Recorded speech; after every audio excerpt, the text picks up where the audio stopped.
Good afternoon, ladies and gentlemen, and welcome to the Silver Bowl here in Mount Carmel, Pennsylvania for tonight's high school football game of the week right here on PA Sports Live, powered by the Web Weekly.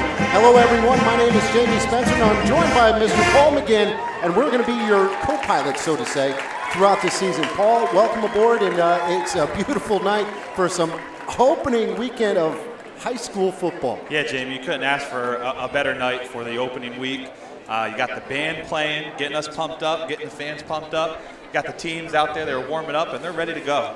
Special thanks to our sponsors, Cochran Automotive. Give them a call. They do it all, folks. 570-326-9354. That's Cochran Automotive with a lot of great sponsors helping us out with PA Sports Live. And Paul, you said it. It's opening weekend. There's a bud in the stadium. Great tradition here in Mount Carmel. We drove in and we almost got bombarded by the parade. It was nuts. It was nuts. We couldn't turn right. There was cop cars everywhere, people walking. It was just a beautiful thing.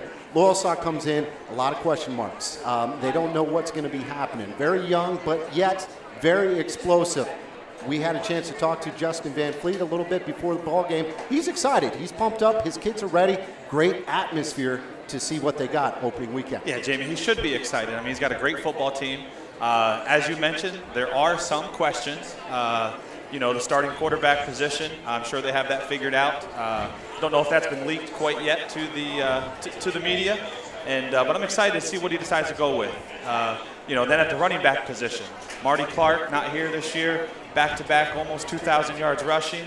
Big hole to fill, big shoes to fill, but we got some guys here that I think are capable to do it. They got some guys on the both sides, the big uglies, I'd like to call them. The big fellas up now, they usually don't get a lot of love, but that McCracken kid is ridiculous. Yeah. I can't wait to see him. I saw him before the game down there in his pads. He's a behemoth. He's a big kid, so he's going to be a really key impact player for the Lancers this year. But it's opening weekend across the board, and I can't tell you how excited I am, and I know you're excited. We've been talking about this for the last couple of weeks. PA Sports Live, powered by the Web Weekly, live streaming high school football games every Friday, some Saturdays, and we're traveling, and it's live, folks. It's live. The technology's great. Don't worry, don't stress, because here's the thing, fellas. We're going to be showing the game, not our ugly mugs, the whole time. Oh, thank goodness for that. Yeah, might have to get a new camera and some new equipment after this week if they left our ugly mugs up there for sure. I do, game time situation here, it is hot. It is very humid, as what you would expect in late August here in north central Pennsylvania. But it is what it is. You got to throw out everything and just get things rolling. Yeah, definitely. You got the football season kicking off a week earlier than most years, and so yeah, you definitely got a hot, humid summer evening for football tonight. This is unbelievable. I'm looking at my phone right now, and look, there's our friends, Gary and Babe. They're live, and so are we. That's us. That's us. Live streaming, webweeklylive.com. You can't make it up. Wow, that's technology at its finest. That is technology at its finest. And I think we're going to pause momentarily for the playing of the national anthem once we get that rolling. And then we also have a great interview with Coach Van Fleet and Steph Nordstrom. And we'll get to that after the playing of the national anthem. So stay tuned, folks. A lot of good, exciting action coming your way. Special announcement and our national anthem.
Ladies and gentlemen, tonight's flag is being flown at half-mast in memory of Phil Gergen, longtime NCAA public address announcer and sports information director who passed away this spring. If you could please join me in honoring Phil with a...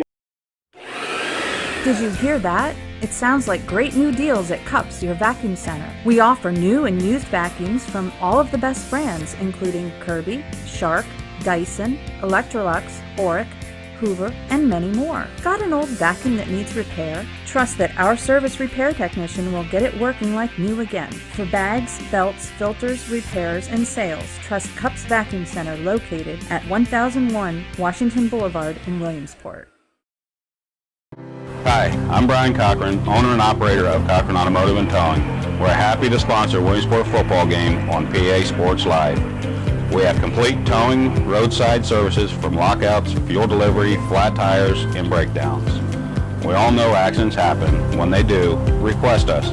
We can save you $75 on a city fee if you request us.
Welcome back, folks, and we're here just ready to kick things off. And I believe there is an interview with Steph Nordstrom and head coach of the Loyalsock Lancers, Justin Van Fleet. And if we could go to that, I would love to go to that right now. Hi, this is Steph from Web Weekly Live, PA Sports Live. We're here at the Silver Bowl in Mount Carmel, and I'm with Coach Justin Van Fleet from the Lancers. So, Coach, tell me, what are you thinking going into tonight's game? We're a young team coming into certainly a tough environment, so we're looking forward to try and control the ball, play defense, see what happens. All right, well, we got a great game coming up for you tonight. We got Jamie Spencer and Paul McGinn in the booth, so stay tuned for that. Great game coming up. PA Sports Live, webweeklylive.com. Be sure to check us out. Thank you, Steph. Thank you, Justin. That was really nice. And Justin was so good to us before the game, Paul. And he's also going to reach out to Steph during halftime. Interesting to get his perspective and see how things are going. But you can tell his boys are ramped up. So is he. And it's a beautiful night for football. I can't stress that enough. Yeah, perfect weather conditions. Looking out here over the field, watching the guys there in the corner here to run out of the field. They are absolutely amped up, and they should be. They have a lot of great talent this year, Jamie. I'm excited to see how the questions get answered by Coach Van Fleet for sure, and see how some of these, not only seniors and juniors, but sophomores and freshmen, just like last year, step up to the plate and contribute in their perfect way. In the pregame interview, Coach Van Fleet, and then also off the air, Paul, he did mention that this is a pretty hostile territory, and I agree. I was expecting a decent crowd, but nothing like this. It's decked out in red. I'm sure you'll see the panoramic views of the field during the game, but these folks, they live for their football down here, and it's really fun, really special to be part of it. Again, we can't stress enough, special thanks to the Cochran Automotive Group. Do a great job towing, roadside service, you name it. Give them a call if you need some help with your car. 326-9354. Special thanks again to Cochran Automotive, a proud sponsor of PA Sports Live, powered by the Web Weekly. I'm hyped. It's so exciting. Well, so exciting. It is so exciting. And also, let's talk a little bit about the Loyalsock Lancers and the question mark. As the Mount Carmel Red Tornadoes take the field for a nice, thunderous applause.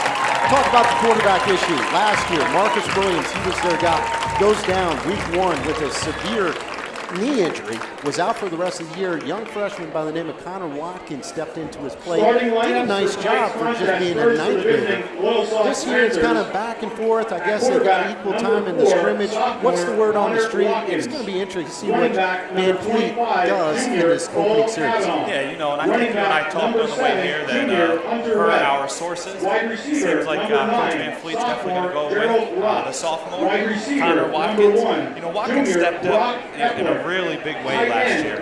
You know, what a devastating injury that could have been for the Loyalsock men's football team. Marcus Williams going down early on in the season that he did with the torn ACL. But man, they went on to win the Hack 3 championship. 3 last year. Unbelievable. And this was post the Kyle Datchers area. You know, there's a 4-year starter, but I totally agree with you, man. Yeah, they definitely overachieved last year. I think based on some of the injuries that they had early on. Watkins stepped in. He really overachieved in Williams' absence. The freshman finished last year's campaign. Get this, 55% completion percentage. As a freshman, over 1,100 yards passing, you know, 13 touchdowns, and this is the key. Only 4 interceptions. Really takes care of the ball, Jamie. A lot of good genes in that family, so we'll see if he gets the nod tonight as the captains take the field. And it's unreal, Paul. We got a chance to walk on the field before the game, and you realize that these guys are high school kids, maybe small school high school kids. I just can't believe how big they are, especially in pads. Like you look at number 51, we'll be calling his name all season, and then look at number 11. Those guys are just monsters, and it'll be a great officiating crew here tonight. I don't know if you recognize some of those guys, but some of Williamsport's finest names will be left. And hey, another big key of concern for Coach Van Fleet is the running back position. You mentioned Marty Clark transferred, heading back up to Williamsport. Unbelievable season last year. 2,000 yards as a junior. Did the same thing as a sophomore. How can you replace a type of kid like a Marty Clark? They got to do it by committee, and we'll see what happens. Yeah, I think so, Jamie. I think it's going to be a by committee type fill-in this year. It's hard to replace a guy that has over 4,000 yards in 2 seasons like Marty Clark. I know Hunter Webb is going to be stepping up and filling in that role. Cole Cavanaugh, another one that's going to step up big as well at the running back position. And will confirm. It looks like Mount Carmel won the toss, and they're going to kick off to start the game. And I'll tell you, I can't say enough about our sponsors. Paul and I, we've been on the go trying to hook up with some guys, and you know what? We'll be hitting up you guys individually, you know, throughout the weeks, but can't say enough. Thank you very much. You make all of this possible. PA Sports Live, powered by the Web Weekly, but I can't tell you enough how appreciative we are of our sponsors, Paul. Absolutely, yeah, absolutely. We do appreciate their sponsorships, getting us going. Not only home games, but away games down here in cold country and the great metropolis here of Mount Carmel. Not many backyards, but watch your P's and Q's because I want to get out of here, standing upright. Speaking of standing upright, I can't believe it is warm up here in the press box as I just lost another 5 pounds. Thank you for the comment, too, about, man, you look good because we haven't seen each other in a while. And he said, wow, you lost some weight. You made my day. It must have been all that granite you've been lifting lately. Yeah, I am so strong. So strong. So here it is. Getting ready. Opening kickoff. Week 1. High school football. Right here on PA Sports Live. Number 99, Rosalino Mangiapane. And Paul and I will do our best to try to call the last names of the Mount Carmel kids. It's a lot easier. It's a lot easier said than done. Yeah, I'm beginning to think, looking at this roster, Jamie, that we probably should have brought first names. Yeah, probably should have just brought a Polish interpreter here first. Left to right kick, and it's taken a number to 3. That's Marcus Williams. Williams stutter steps, gets out to the 25, and looking for a block, and a good return. Gets it just short of the 30-yard line. But the Loyalsock Lancers will take over. First and 10. Here we go, man. Hey, I'm ready to roll. How about you? I'm good. And, you know, the funny thing is we did some Rudy lines. I took a look, and I was like, hey, you ready for this, champ? And you said, I'm ready. I've been waiting for Ball this. spotted on the 29-yard line. Connor Watkins is the quarterback. They're going to start by spreading things out. They got 2 wide receivers to the bottom. Marcus Williams, the lone wide out to the right-hand side. Watkins is coming from the gun. Sidecar to his left. Takes a look. Good snap. There's a give to the up back, number 25, who gets to the line of scrimmage, and he was stuffed, maybe about 2 or 3 yards, but good defense that time. That was Cole Kavanaugh, the junior, 6 foot, 190, big kid, Paul. He is a big kid. He's going to play a big role in this offense this year. Loyalsock's going to repeat what they did last year. Losing Mark Clark, he's got to step up big. No huddle here by Loyalsock as they like to go up-tempo. 2 wide receivers to the top, 1 to the bottom. Watkins will look, pump fake, gonna roll out, and he's got into trouble. Gets back to the line of scrimmage, but that was number 11, Wesley Schurock.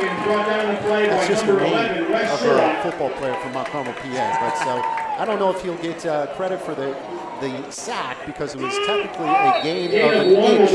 Yeah, great job by the quarterback there by Watkins to at least get back to the line of scrimmage and prevent a loss. 3rd, and we'll call it a 6, and we have our first hanky of the season. It looks like it's going to be illegal offsides against Mount Carmel, so that's actually a gift to the Loyalsock. That'll move them 5 yards, and it'll make it a 3rd down and 1. Special thanks to our friends Bill Keyser out at Sanders Mortuary. I'll tell you, folks, you never know what's going to happen. Take care of your old ones. Give them a call. Mortar Sanders, a proud sponsor of PA Sports Live. Thank you, Bill. Tight formation now. I backfield behind Watkins. 2 wide receivers closest to me. Fullback give. No, it's the option, and Watkins kicks to the outside, picks up the 1st down and more, gets out to about the 50-yard line, and it looks like the ball came loose. I believe he was down. I believe he was down, Jamie. What an explosive run there from the quarterback. You know, with the option there, fake handoff to the fullback, got the linebackers there of the Red Tornadoes to bite, and gave him some space out there on the outside. Watkins is listed at 6'3", 190, big kid for a sophomore, and that was pretty crafty. Did the old belly fake and just kept on running, and he psyched me out. Maybe it's time for me to get my eyes checked. And we got a personal foul against Loyalsock. Paul, I did not see that. It must have been after the play. So that's no good. That's going to move them back a little bit more. You know, Jamie, we're going to probably see a few of these. It's week 1. Okay, teams are still working out the kinks. But I know that Coach Van Fleet's got to be a little upset with that. And that's tough, too, because it's going to be 1st down, and we'll call it, wow, that's a long ways. It looks like it's going to be 1st down. And no, they're going to move the chains. Sorry, I'm a little rusty, just like the officials are rusty, the players are rusty. I'm rusty. It's been a couple years for me, mate. Hey, I've never done this, so I have an excuse for at least the 1st half, all right? 1st and 10 for Loyalsock. Ball spotted just outside the 35-yard line. Watkins from the gun once again. 3 wide receivers. This time he'll go up the middle with Kavanaugh, and he is just bum rush right at the line of scrimmage. Might have lost the play. Lost a few yards on that one. Yeah, I think so, Jamie. The offensive line there, man, I'm not sure, you know, what exactly if there was some missed assignments. The Red Tornadoes, they swarmed that ball right there. Yeah, not much you can do when there's a lot of red in that backfield. So it's a loss of 2 on the play. 2nd down and 12. Opening drive, opening quarter, 9:57 left to go here in the 1st. Watkins from the gun. 4 wide receivers this time. Good snap. And they're going to whistle the play dead. Looks like it was a kind of illegal formation. It was or a false start. Someone may have jumped there. Still 5. Special thanks to our friends over there at Remac Edge, especially Cherry Larson. Cherry, she takes good care of everyone. Give us a call. It'll be great. Do as, you know, if you're buying, if you're selling, give them a call, 546-7791. Thank you, Cherry, a proud sponsor of PA Sports Live. 5-yard penalty brings up a 2nd and 17 Lancers. 2nd and 17 for Loyalsock. Trips to the right, top side. Connor Watkins. Good snap. Going to drop back. Looking deep. Now he's going to run. Good speed. Gets to the original line of scrimmage, and he'll come across to about the 42-yard line. Good heads-up play there by the sophomore quarterback. Absolutely, and you got to like when the quarterback, rather than slide, he puts his head down and gets his couple extra yards by falling forward. For Loyalsock. You asked me the other day if I had played some football. I said, yes, I did 1 year, and I always slid. 3rd down and a manageable 3rd down, so this actually helps. Yeah, that's the key right there. And we got a stoppage of play out on the field. Let's see what's going on here. Like I said, this is a Williamsport-based We have crew. official timeout. A lot of familiar faces out there, Coach McGinn. Yeah, I recognize them from the hardwood. Yeah. But it's good to see them out here, doing their thing on the football field as well.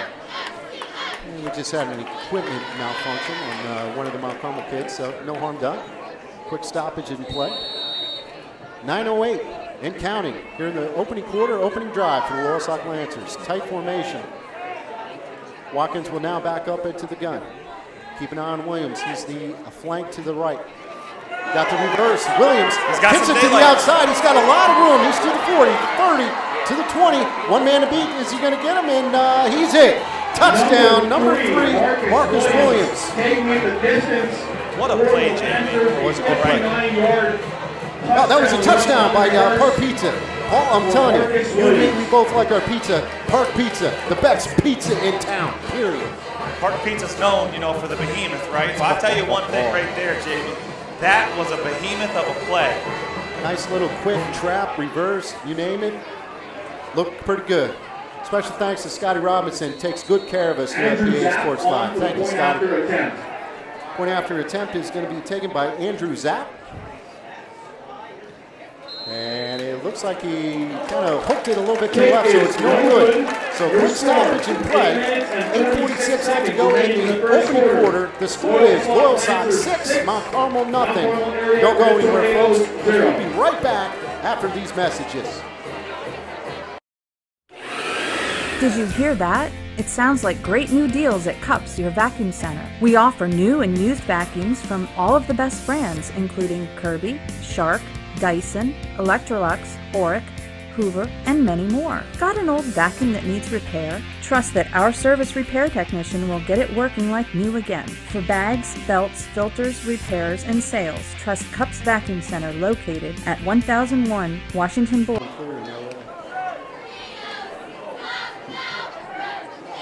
And welcome back to the Silver Bowl. Jamie Spencer along with Paul McGinn.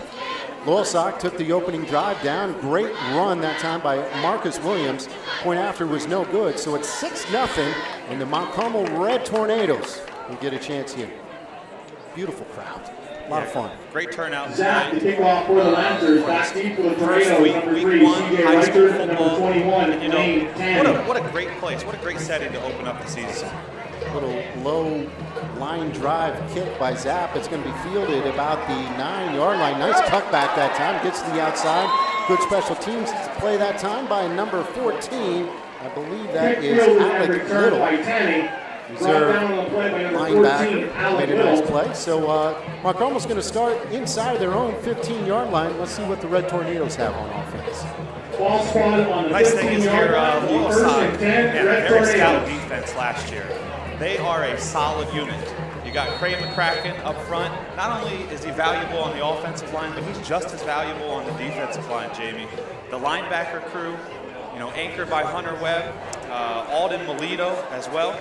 And then you got a great secondary here, probably the best in the area.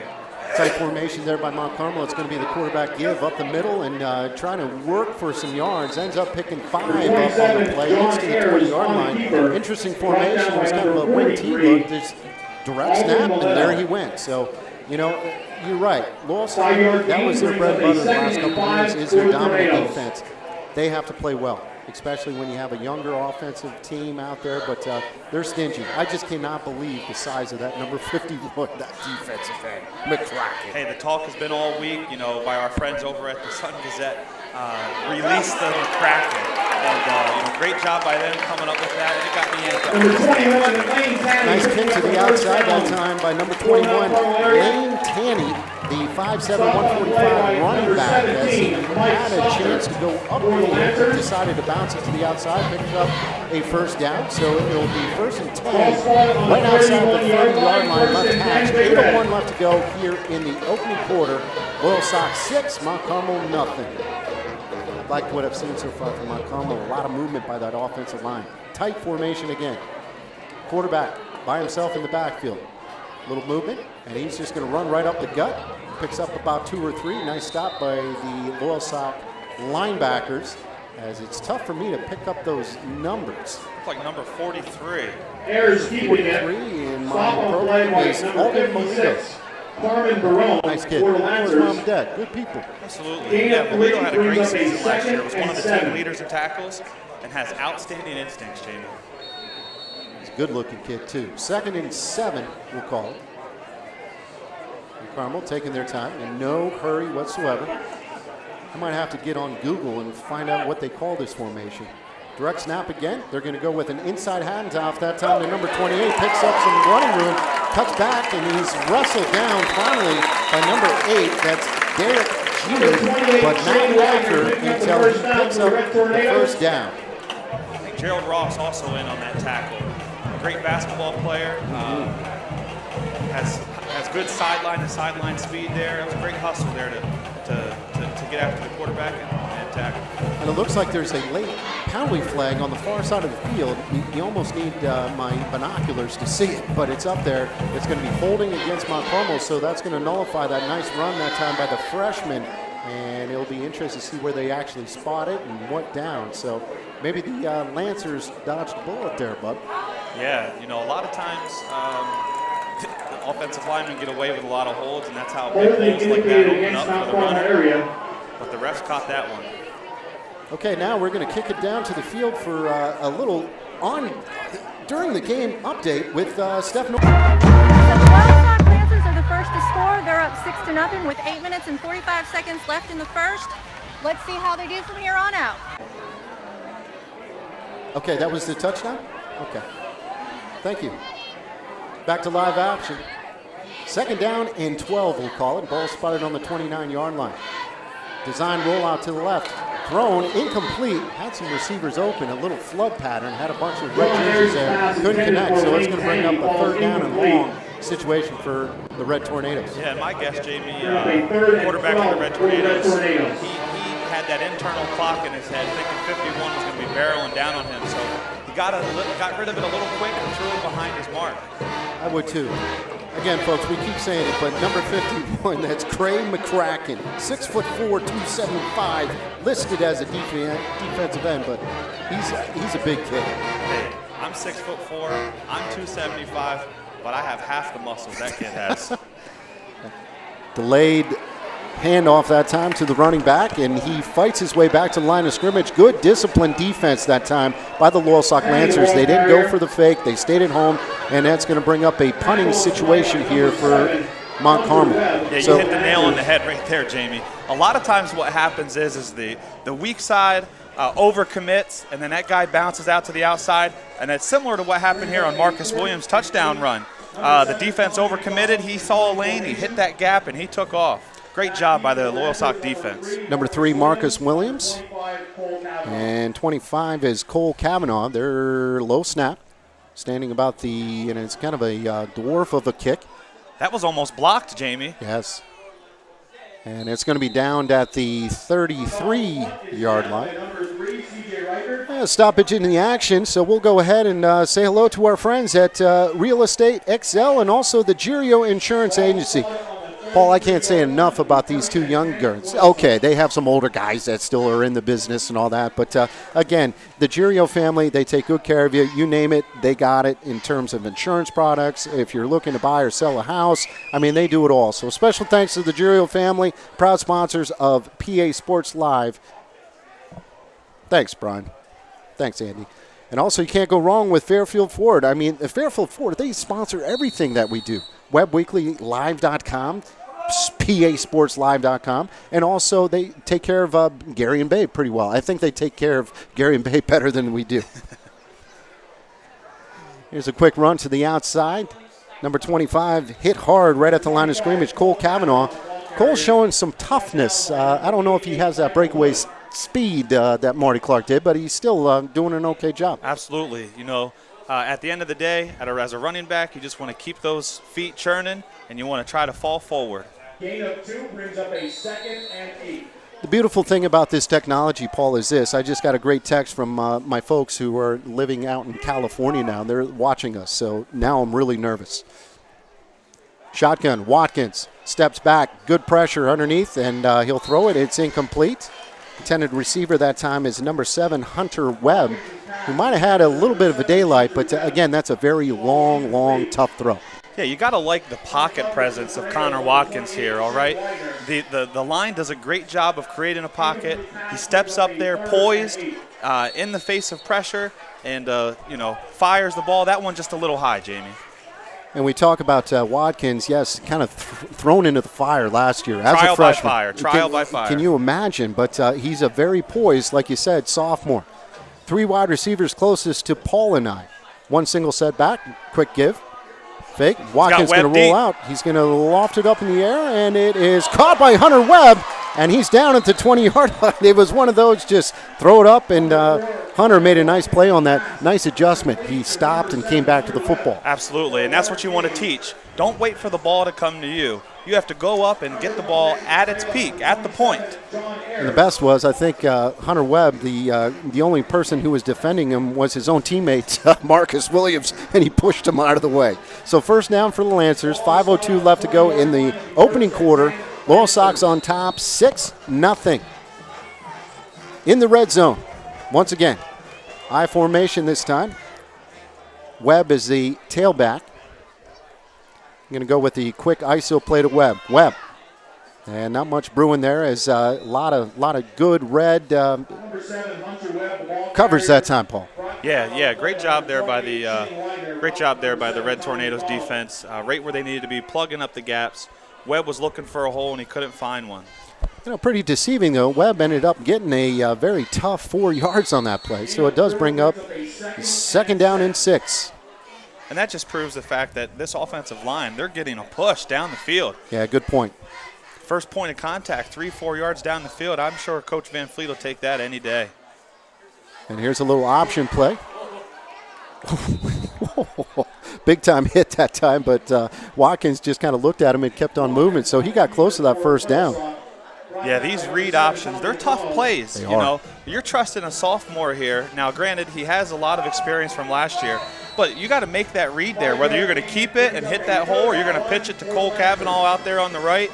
That one right there, I don't think he had a play to Cole, and I think he made the right decision. Made the right decision, but how many times is he going to get smacked like that? That's no fun. Got to be careful. That's why we only played 1 year. 3rd and short. Taking their time. Quarterback. Quick 2 pop right up the middle. Nice surge. It's going to be close. It looks like the initial spot will give him the first down, but now everybody's kind of signaling no, he's short. I think that was Alden Melito on the carry. Alden Melito on the carry for the Lancers. Stopped at the line of scrimmage by number 70, Brendan. No, they're going to give it to him. Yeah, no need to measure there, Jamie. As the Mount Carmel faithful want to know where these guys live. We know. Yeah, we won't give that information away. So we'll call it 1st and goal right at the 10-yard line. 2 wide receivers split way out to the left-hand side. Watkins, the quarterback, under center. And Cavanaugh maybe gets about 2. I would say about 1 or 2.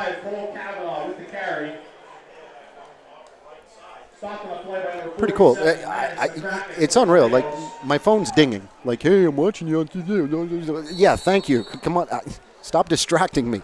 You know what's cool is, there's several people probably, their wives made them go down to Williamsport Welcomes the World tonight. Welcome the world. And, I bet there's a bunch of guys sitting downtown Williamsport tonight. Yep. Pine Not Street a care Square. in the world what's going on around them, and they're glued to PASportsLive.com. I love it, man.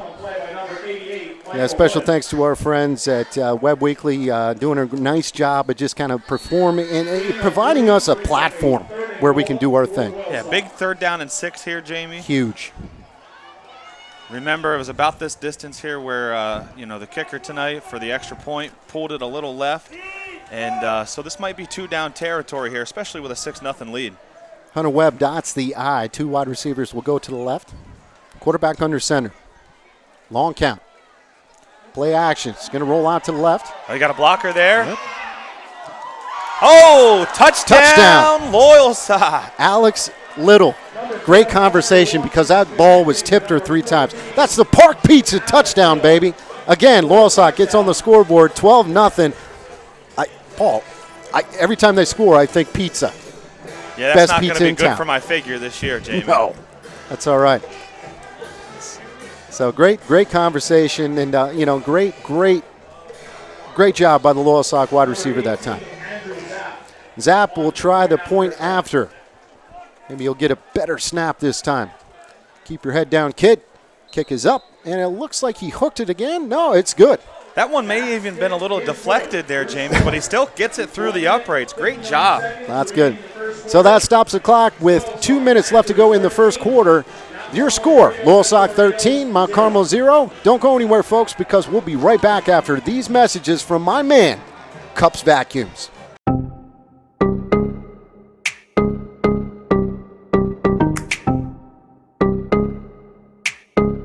Hi, Yancey Cup coming to you from Cups Vacuum Center on Washington Boulevard. I'm going to let the people know during the spring, summer, and fall seasons we do kayak rentals. $25 a day includes a paddle and a jacket and a slight instruction before you take off. So if you've never done it, come see me and we'll help you out.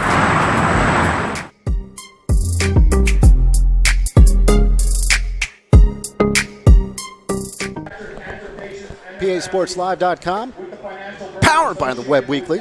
Jamie Spencer along with Paul McGinn. The score here, still in the first quarter. It's been a long first quarter, but it's 13-0. Loyalsock's on top. And again, you can't say enough about our sponsors. Big shout out to Yancey Cup. Yancey's been getting into the kayaking business. I love it. I love it. Unfortunately, I have 3 of my own. Nice kick that time. Fielded by the up back about the 15-yard line across the 30, and he's still on his feet, and he has not gone down. Ends up leaning and crawling to about the 35. So good field position for Mount Carmel. Second time they've had the ball. Yeah, and that field position is going to help. Loyalsock got a little help last drive with some penalties that maybe Red Tornadoes shot themselves in the foot a little bit. Let's see if the Loyalsock defense can step up here and get a quick 3 and out and get that high-powered offense back on the field, man. That Loyalsock offense is looking great. Yeah, they are, and I told you I would make you laugh, but I didn't think I was going to open a Coke bottle and just pour all over me, and then you would laugh. Yeah, hopefully it doesn't ruin our feed here since you spilled it all over the wires, Jamie. And here's a throwback screen that time. A lot of real estate. And good tackle, open field tackle that time by number 22. That is Eric Holtz, the junior backup tight end, also a linebacker. But he stayed at home. That was a good play by Red Tornadoes. Yeah, I was anticipating there one of the Mount Carmel players getting ready to have a huge block in the back. But he held off on that, and what a great open field tackle for sure, like you said. It's going to be enough for the first down, so the ball is going to be spotted outside the 45-yard line. We'll call it the 46. 1:30 left to go in the first quarter. Again, Loyalsock on top, 13-0. Misdirection there. Quarterback keeper gets to the line of scrimmage. Nice surge that time. Picks up 5. We've seen a lot of misdirection so far from Mount Carmel. I'm not worried about our computer system. I'm worried about my pants. Look at my pants. First and 5. Folks, you can dress him up, but you can't take him out. And I know somewhere his wife is cracking up right now laughing. Probably not. And we got 1 minute left to go here in the opening quarter. Second down, and we'll call it 5, Paul. Yeah, ball on the 49. Another misdirection play. Fake the quarterback keeper. He rolls out left.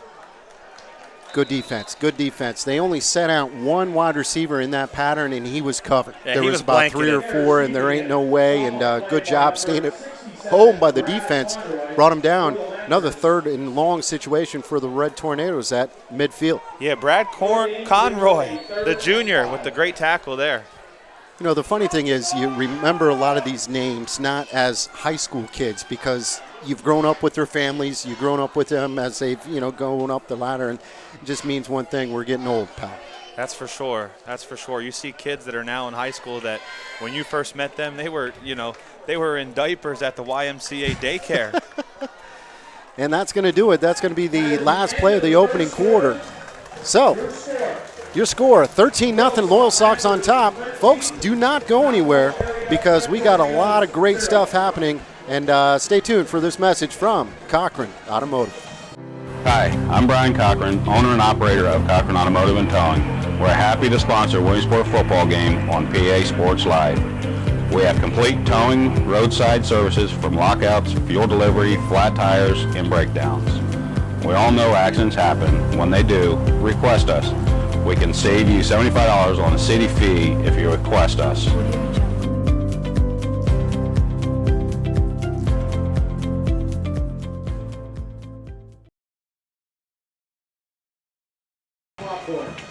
The Red Tornado Touchdown football stand at the main gate. Again, we'd like to thank our special friends at Saunders Mortuary, and Paul, they do a phenomenal job in terms of, you know, the funeral services and all that stuff. We, granted, might joke about it and all that, but believe it or not, it happens. And to be prepared ahead of time, definitely look them up. Bill Keyser and also his new wife, Sarah, they are phenomenal. Free consultation, and believe if you have a plan, it's really not that bad.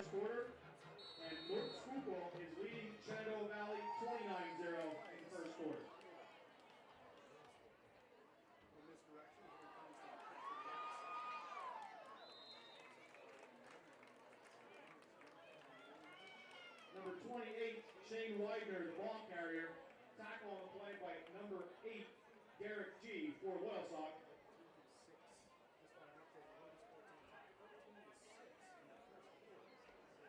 Just short of the sticks brings up a 4th and 1 for the Tornadoes.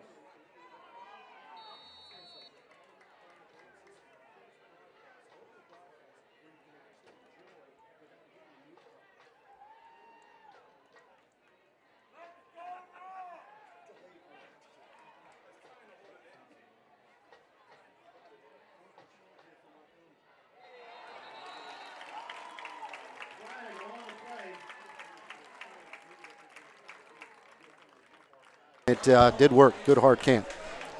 Again, special thanks to Remax Edge, Sherry Lawson. She takes good care of us. And I'll tell you, if you're buying, if you're selling a home, don't look any further. Give Cherry a call, 570-546-7791. Special thanks to Remax Edge, a proud sponsor of PA Sports Live. So, Paul, that's going to move the chains. First down.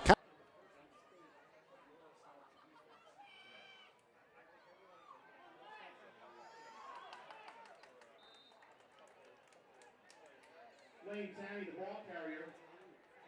Stop on a play by number 22, Eric Holtz.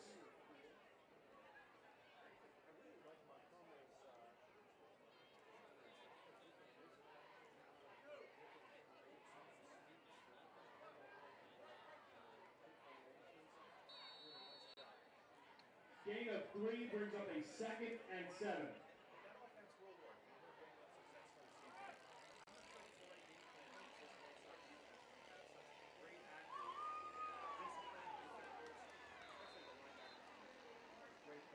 Airs his pass complete to number 21, Lane Tanny. Tackle on a play by number 8, Derek G. for the Lancers. No gain brings up a 3rd and 7.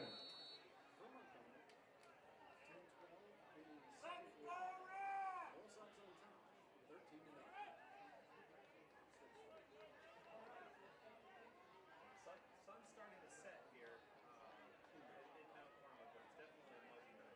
I have to text my wife to find out what the dew point is.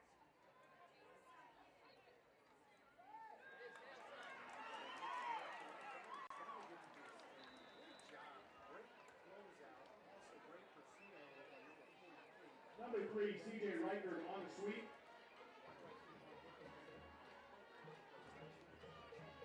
Tackle on a play by number 3, Marcus Williams for the Lancers. Gain of 3 brings up a 3rd and 4, Red Tornadoes.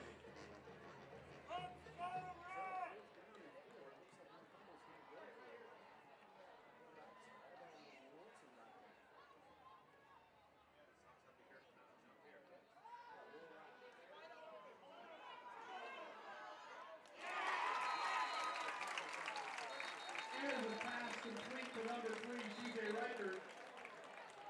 Flag on the play.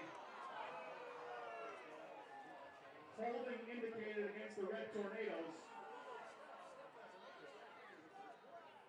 I'm here on the sidelines at the Silver Bowl. The Loyalsock Vs Mt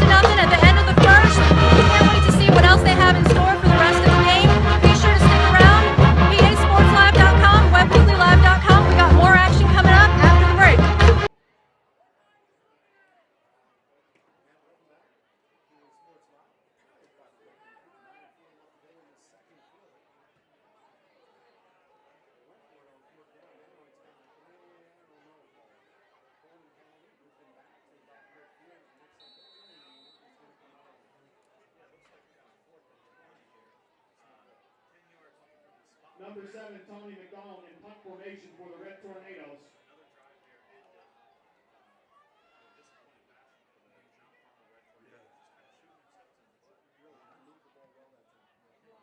I need a drink.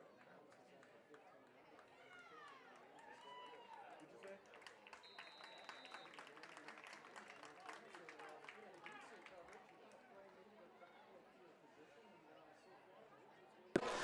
We got to say a special thanks to my good friend, Charlie Day.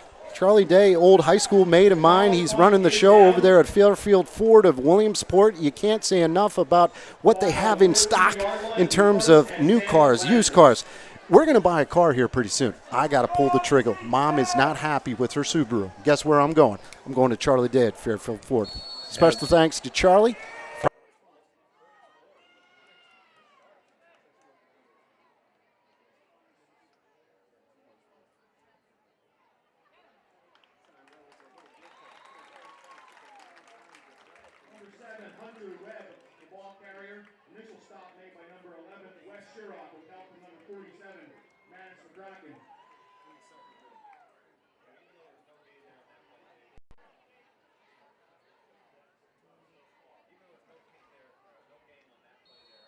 One-yard gain brings up a 2nd and 9 Loyalsock.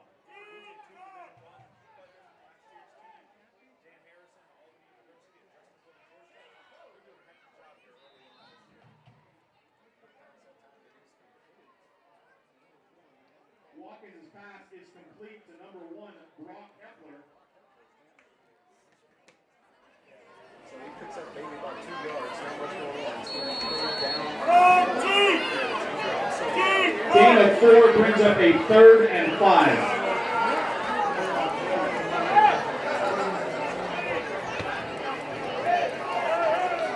Third down. Watkins from the guns. They run with the option. Let's get to that.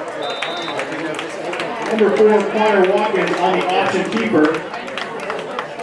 Stopped by number 47, Manus McCracken. 3-yard gain brings up a 4th and 2. Paul, they're going to have to punt it away, and yes, that's a no-brainer right here. Yeah, 4th and 2 from your own 22, you have to punt it. 13-point lead, smart decision. Number 3, CJ Riker. CJ Reichert is standing about the 45-yard line. Good snap. Good kick. And CJ tries to get to the outside. He's going to be brought down at the 45. So that could have got scary. A low liner like that, you don't get a chance to get down. But it's like a late flag, Jamie. Okay.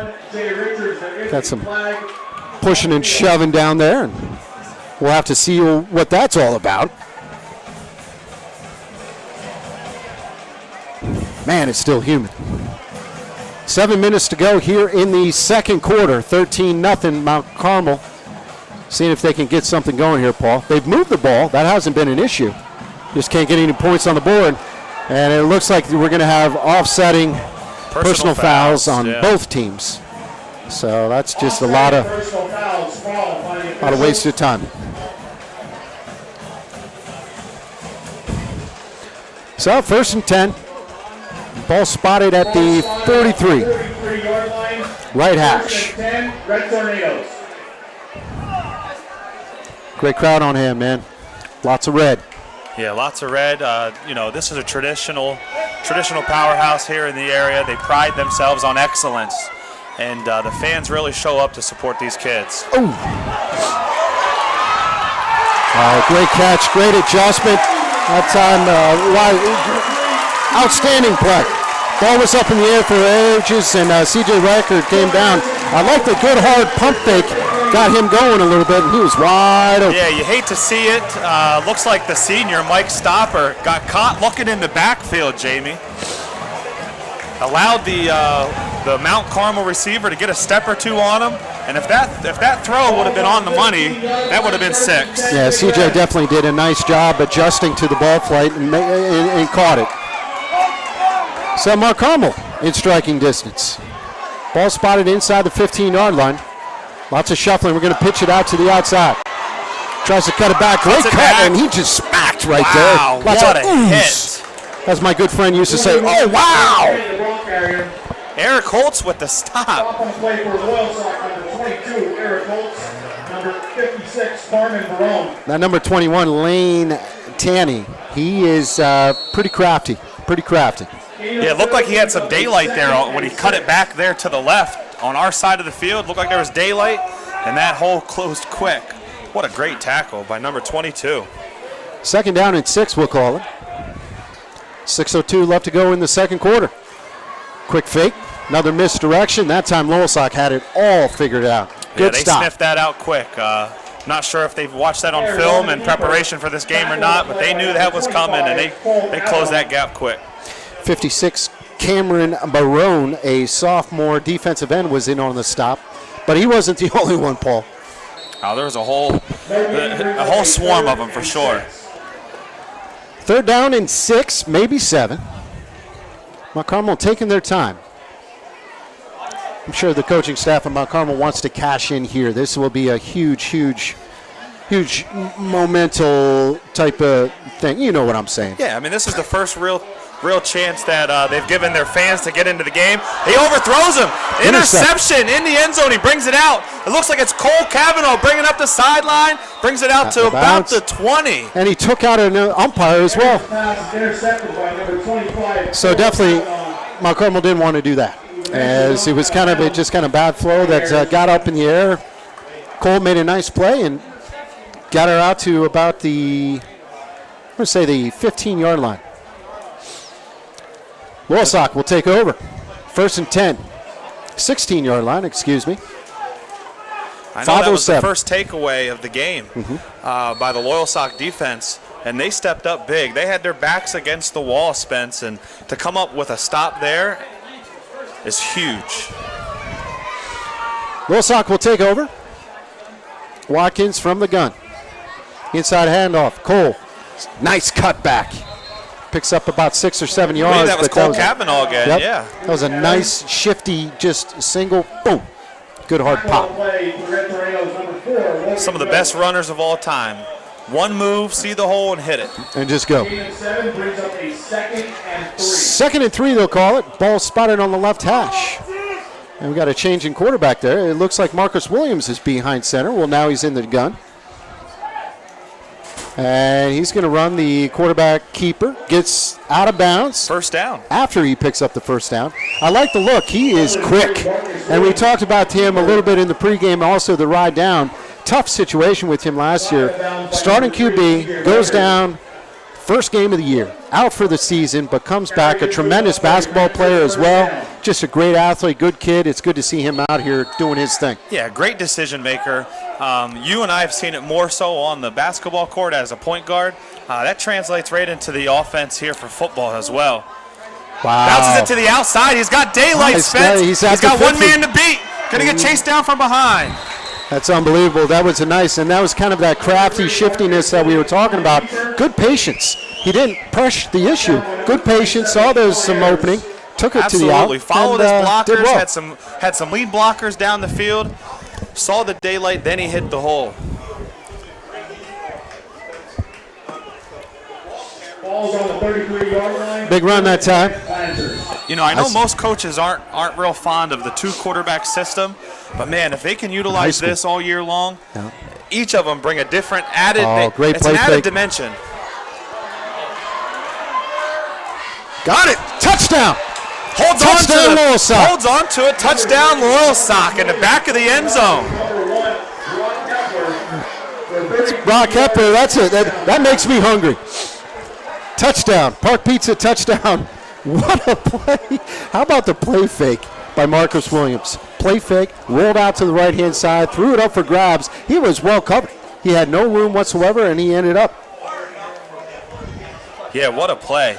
That's the dimension. That is the dimension that Marcus Williams brings to this team. Had a little pressure up the middle, was able to create some time for himself by rolling out to the right, and found his man down the field in the back of the end zone for 6. It looks like there's a penalty flag. I totally missed that as they're talking about it a little bit.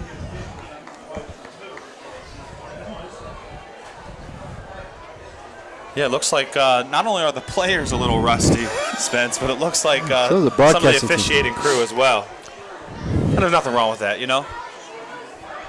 I appreciate all the nice compliments. That's really nice. And, yeah,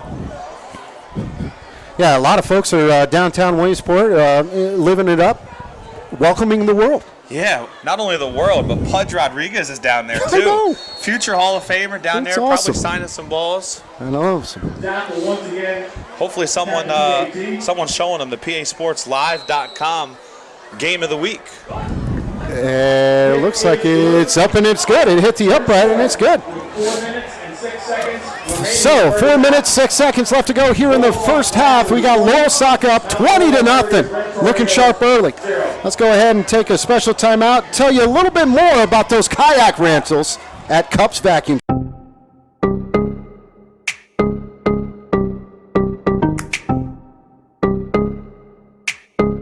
Hi, Yancey Cup coming to you from Cups Vacuum Center on Washington Boulevard. I want to let the people know during the spring, summer, and fall seasons we do kayak rentals. $25 a day includes a paddle and a jacket and a slight instruction before you take off. So if you've never done it, come see me and we'll help you out.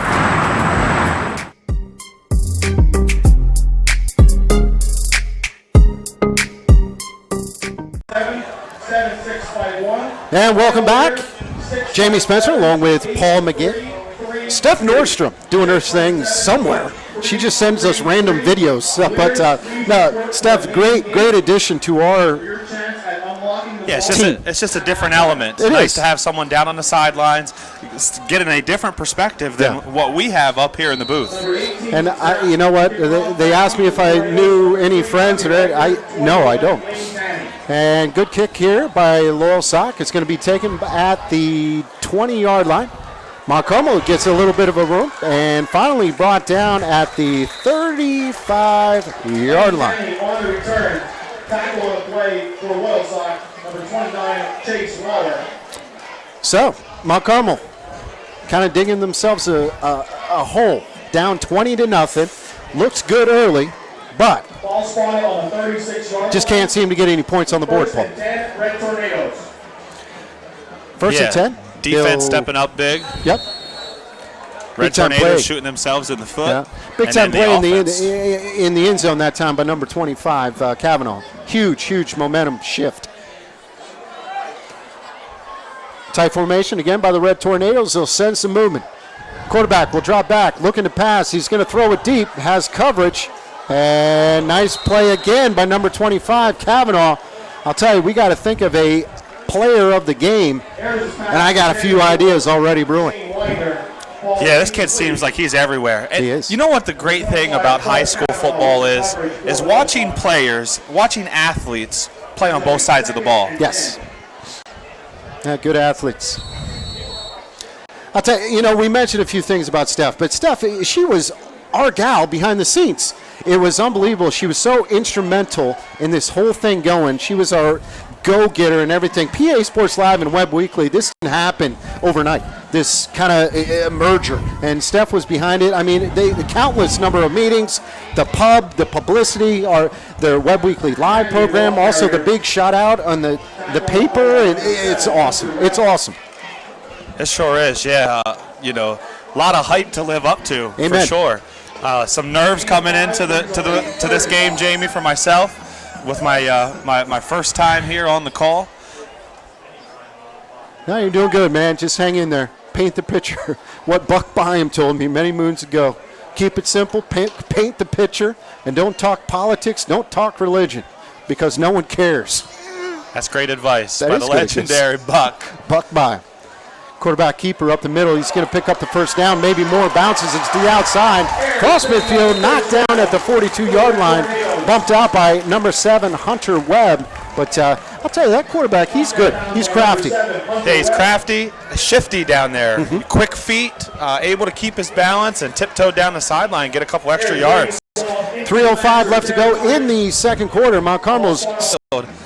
And I don't know about you, Jamie, but it's almost like you're waiting for what are they going to do next to shoot themselves in the foot. Yep. Low snap. Roll out. Good pressure up front. gets hit as he throws, and I don't know, the fans here wanted a little pass interference, but I agree with the call. I believe it was just a little too high. Again, you can't stress this enough, Paul. That is such a tough throw for the high school kid to make. That long, deep out, forget about it. Yeah, not only that, had number 59, Gino Ginobili, barreling down right in his face. That's not fair. So incomplete pass stops the clock. 2:44 left to go in the second quarter. Mount Carmel is in no hurry whatsoever.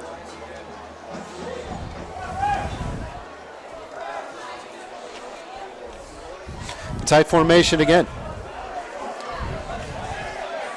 Quarterback number 27, John Ayers, sent some misdirection. He's going to throw back screen, and I believe it's incomplete, Paul.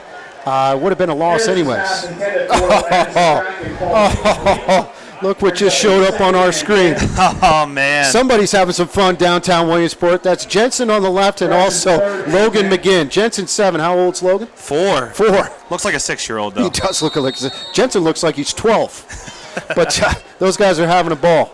Rumor is Jensen's bringing home a fish. I'm okay with that. Back to live action. Must run in the family. That's great. Good-looking kids. Look like their mothers.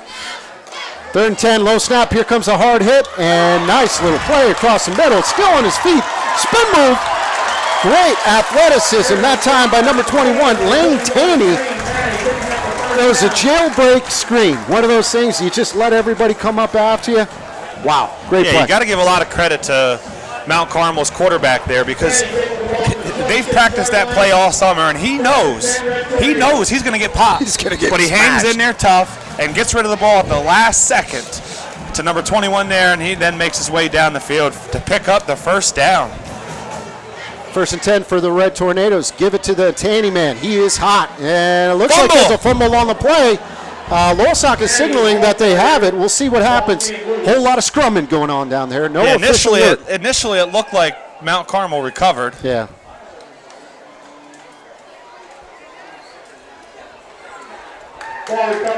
It is recovered. Huh. I thought a Loyalsock kid almost got in there. Yeah, it was close. So 1:54, that clock keeps on moving, Paul. It's important for Mount Carmel to maybe, let's start getting going here. 2nd down and 10. Right on cue, one of the fans just yelled that. Quarterback is in the shotgun. 2 wide receivers to the right-hand side, still taking their time. Quick snap. Going to throw it up in the air. And he's got a man open, and it's incomplete. Good coverage that time by number 17. That is Mike Stopper, the senior cornerback. Yeah, this time they tried to get Stopper looking in the backfield again. Not this time though. Stays right there, glued to his receiver. Great job going up at the point, at the peak of the throw, and deflecting that away. And I like the no call. Maybe some of the Mount Carmel faithful are saying, hey, pass interference, but there was a whole lot of sword fighting going on by both sides. Absolutely. Now, we're on the other side of the field from that, but it looked like to me that there was some physical play by both the receiver and the defender. 3rd and 10. Ayers is in the shotgun. Tight formation. Loyalsock's defense looking pretty good. And here's a quick setback, and he is going to hustle to about maybe a gain or 3 or 4. Again, good job by the Loyalsock front 7 or front 8, just doing what they can to keep them in check. Yeah, I tell you what, big guy number 56, almost right there, read that perfectly, but the pitch was just a little too perfect for him to get to it. Mount Carmel's still taking their time. It's a big 4th down play, and it looks like they're going to take a timeout. That is Justin Van Fleet. Loyalsock will take a timeout, surprisingly. So, we'll go ahead and take a quick timeout with them as we're going to go ahead and send things down to Steph Norris from Steph. Not much happening on the Mount Carmel side of things tonight, but the Lancers are coming up big with yet another touchdown. If you're watching on webweeklylive.com, pasportslive.com, don't forget to check out Gary Crispin and Babe Mayer, who are covering the Williamsport game tonight. They're up 20-6. Hi, I'm Brian Cochran, owner and operator of Cochran Automotive and Towing. We're happy to sponsor Williamsport football game on PA Sports Live. We have complete towing, roadside services from lockouts, fuel delivery, flat tires, and breakdowns. We all know accidents happen. When they do, request us. We can save you $75 on a city fee if you request us.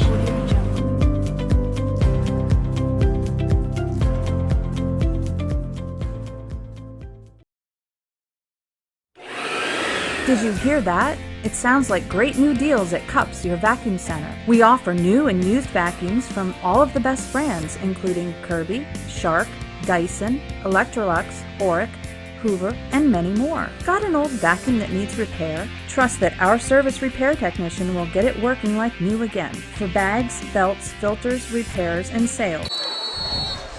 Big time fourth down play here from Mount Carmel. 4th and 7, going to roll out to the right hand He's got side. a tight end back here on the weak side. Backyard, and he catches it for a touchdown. Great play call. Unreal. No one knew it was happening. Misdirection. Hit the tight end just streaking on that weak side, and he was wide open. You got it, Paul. Yeah, little tight end screen there. The tight end stays in the block, and then once the whole defense is rolling out to one side of the field, he pulls a little loop-de-doo or whatever you want to call it, sneaks out into the flat, wide open for the touchdown. And you got to, I understand that Justin Van Fleet, what he was thinking, maybe getting that ball, but Mount Carmel didn't call the timeout there. Loyalsock did. So nice job by the Mount Carmel coaching staff, drawing up something they could do, and here comes number 99 for the point after. Low snap, good hold. Kick is up in the air, and it looks good from here. And it's good. So, with 54.1 seconds left to go here in this second quarter, Mount Carmel's on the board, but they still trail 20-7. Don't go anywhere, folks, because we'll be right back after these important messages from our good friends at... In the second quarter, Southern Columbia.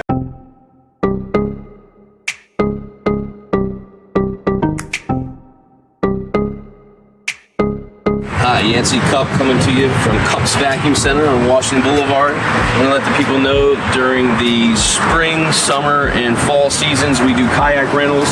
$25 a day includes a paddle and a jacket and a slight instruction before you take off. So if you've never done it, come see me and we'll help you out.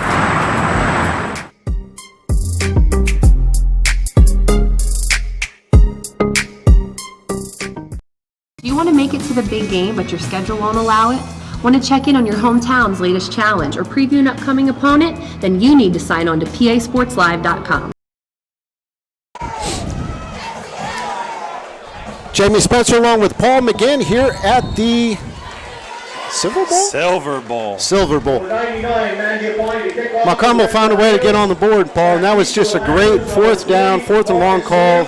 Nice little backdoor tight end lob or whatever you want to call it for the touchdown. So they get on the scoreboard. 54 seconds left to go in the second quarter. Deep kick. Marcos Williams kind of bobbles it a little bit, picks it up, gets across the 20. Going to kick it. Second gear. Hit right away, and he's still on his feet. Be careful, young man. And he goes down. So, yeah, that was a much-needed drive, much-needed score by Mount Carmel just right before halftime. Sure was, and what a play. Great job by the Mount Carmel coaches to draw up that play. That's something that you see in week 7, week 8, week 9. You've been practicing it, but to pull that out of your bag of tricks in week 1, great job.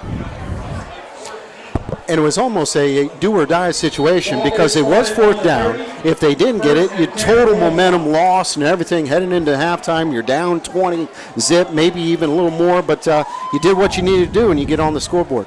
Let's see what happens here. Connor Watkins back into the game as quarterback. Going to run it, play it safe. Cole Cavanaugh. And nice play. Gets about 10 yards right up the gut. And it looks like they're going to take another timeout. Brought down the play by number 3, C.J. Reichert. Yeah, it looks like Loyalsock calls timeout here. I like it, though. Me too.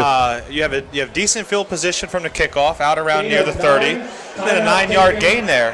They've had some success with play action getting the quarterback buying them some time by rolling out right. You never know what can happen taking a shot down the field.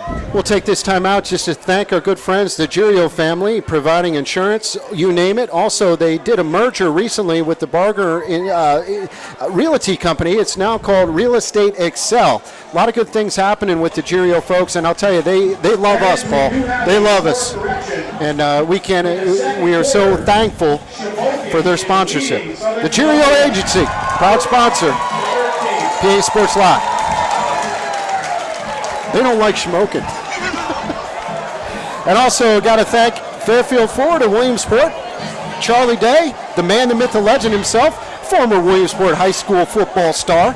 And he was all excited about joining up with us. And hopefully Charlie's tuning in. If not, he's probably out fishing somewhere. But that's okay, too. So special thanks, Charlie Day, Fairfield Ford. Back to live action. Second down and short. Quick throw, Watkins, and that's bobbled, and it's going to be called an incomplete pass. Yeah, the incomplete that pass there on the wide receiver bubble screen, but it looks like maybe they'll get a late hit. Yeah, it looks like it.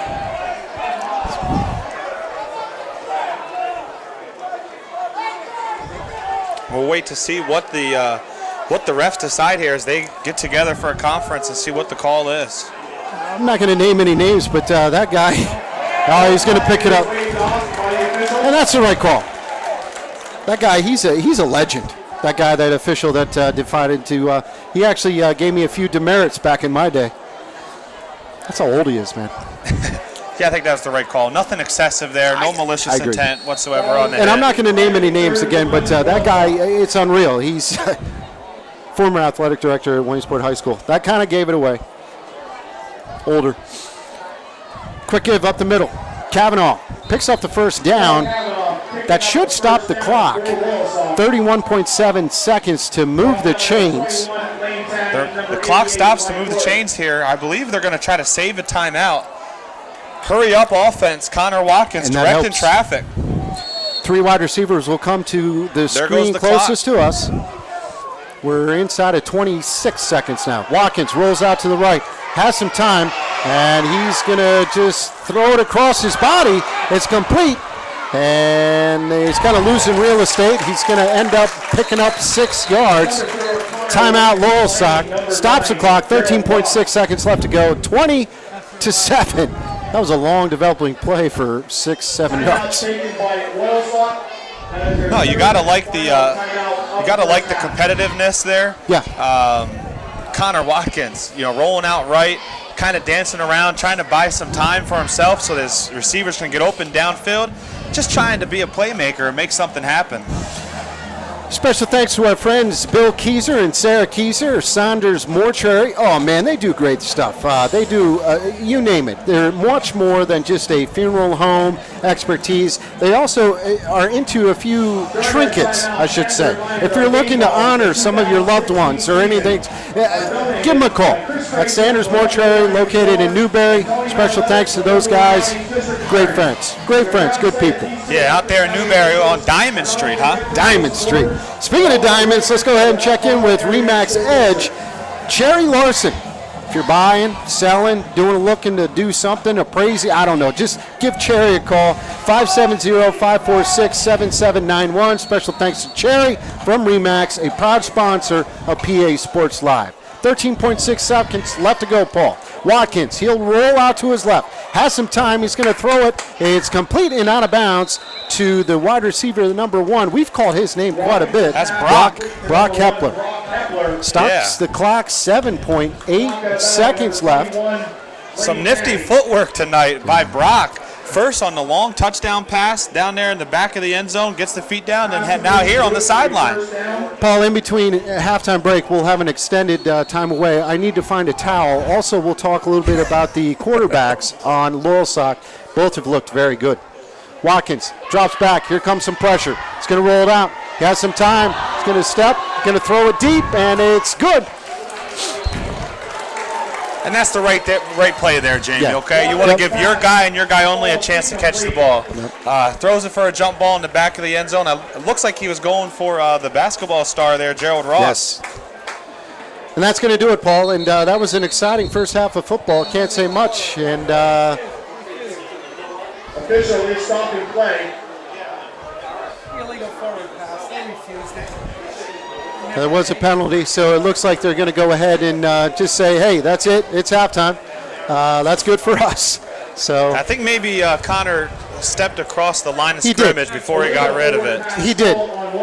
He did, so they declined it. So at the half here in the Silver Bowl, the score, 27, Loyalsock on top. Stay tuned for a lot of great stuff going on here at halftime. PA Sports Live, powered by the Web Weekly. Also got to give a lot of love to our friends at the Mesa and Associates Law Firm. They take good care of us.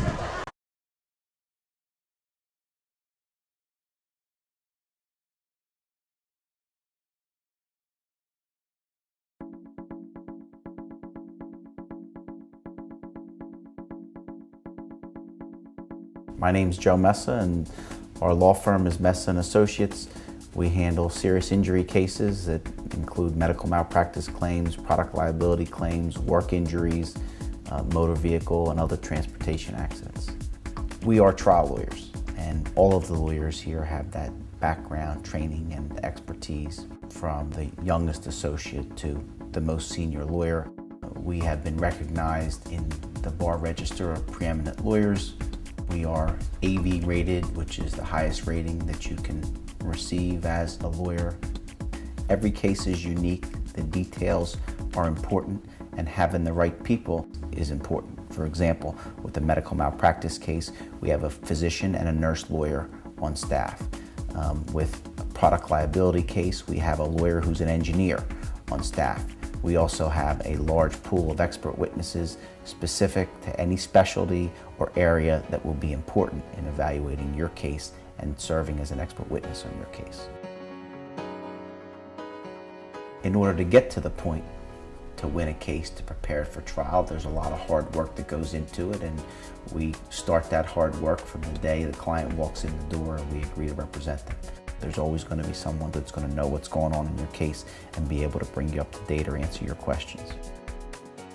The philosophy of the firm in general dovetails where I came from. Most of the people we represent are regular people, and it makes me feel good, and I feel strongly about representing those people who have suffered as a result of someone else's negligence or defective product.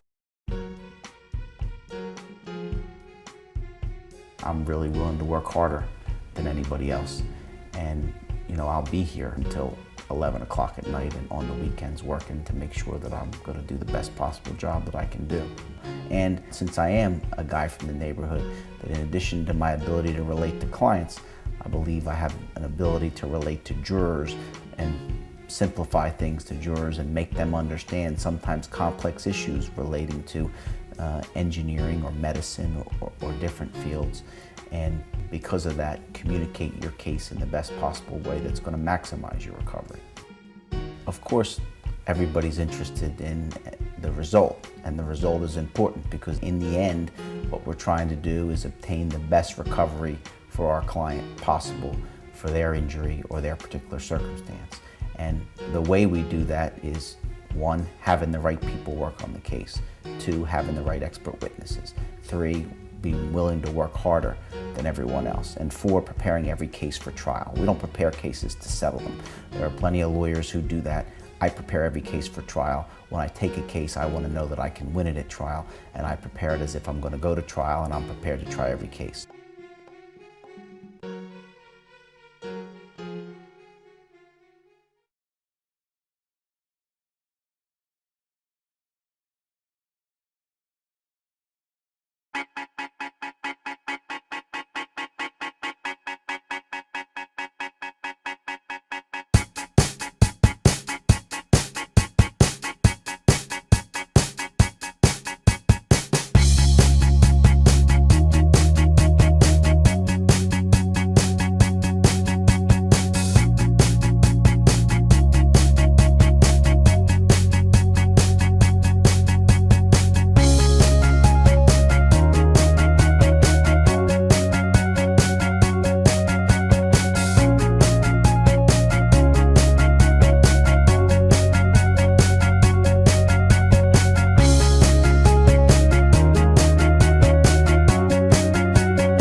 My life is changed.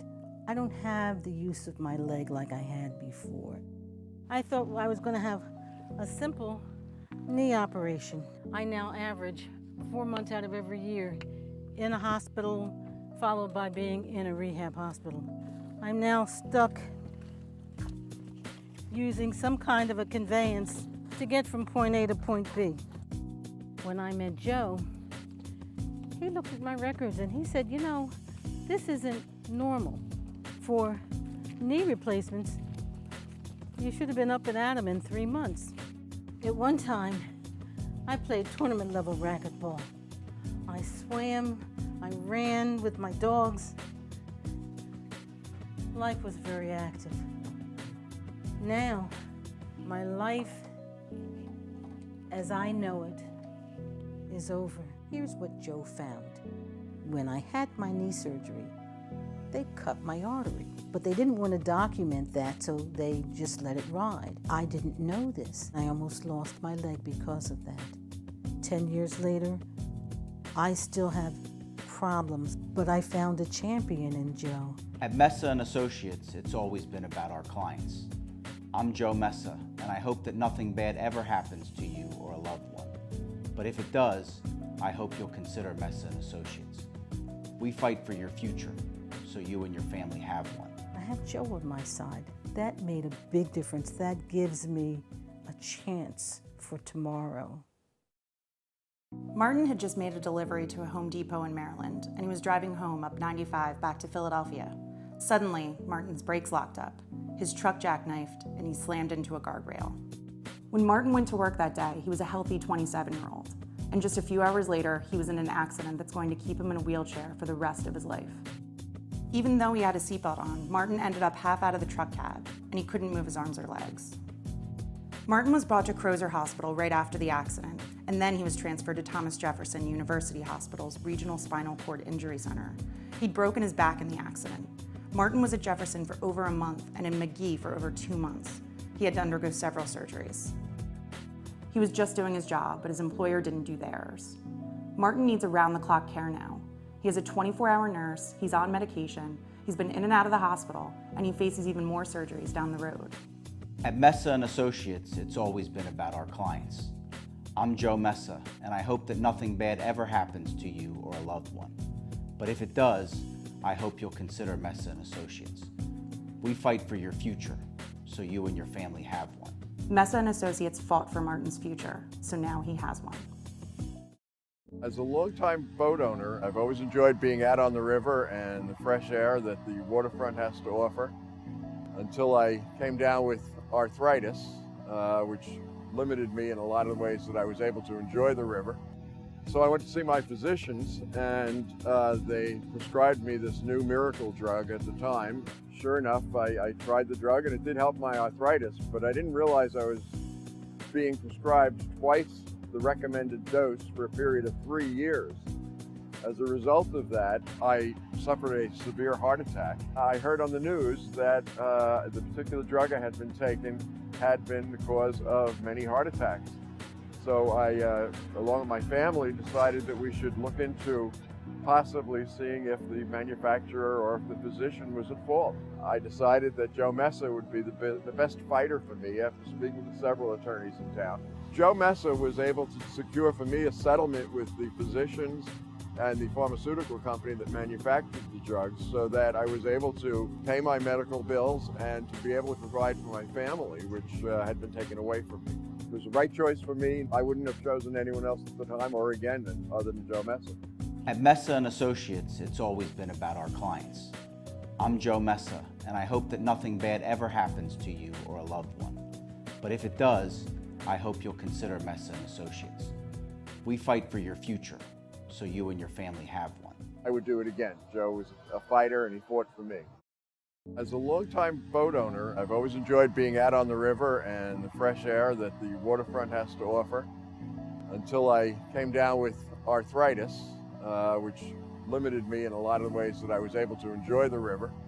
So I went to see my physicians, and they prescribed me this new miracle drug at the time. Sure enough, I tried the drug and it did help my arthritis, but I didn't realize I was being prescribed twice the recommended dose for a period of 3 years. As a result of that, I suffered a severe heart attack. I heard on the news that the particular drug I had been taking had been the cause of many heart attacks. So I, along with my family, decided that we should look into possibly seeing if the manufacturer or if the physician was at fault. I decided that Joe Messa would be the best fighter for me after speaking to several attorneys in town. Joe Messa was able to secure for me a settlement with the physicians and the pharmaceutical company that manufactured the drugs so that I was able to pay my medical bills and to be able to provide for my family, which had been taken away from me. It was the right choice for me. I wouldn't have chosen anyone else at the time or again other than Joe Messa. At Messa & Associates, it's always been about our clients. I'm Joe Messa, and I hope that nothing bad ever happens to you or a loved one. But if it does, I hope you'll consider Messa & Associates. We fight for your future, so you and your family have one. I would do it again. Joe was a fighter and he fought for me.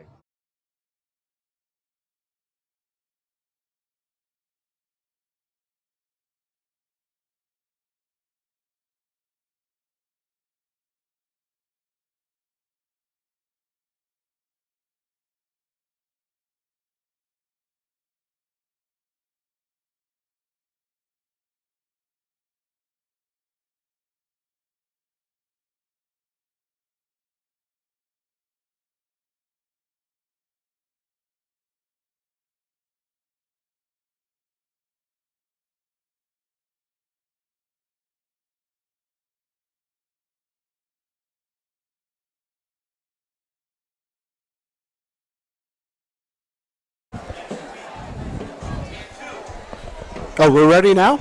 Okay. Now, welcome back. PA Sports Live, powered by the Web Weekly. Jamie Spencer along with Paul McGinn, and we are here at halftime at the Silver Bowl here in Mount Carmel, PA. And, Paul, let's talk about it. Hey, man, Loyalsock looked well. Mount Carmel actually maybe stole a little bit of momentum by getting into the scoreboard. They trail at the half 20-7, but kind of everything's moving in their direction. Yeah, absolutely. Hey, in sports, you talk about Uncle Mo, right? Whoever has Uncle Mo on their side is doing the right thing at the right time, right?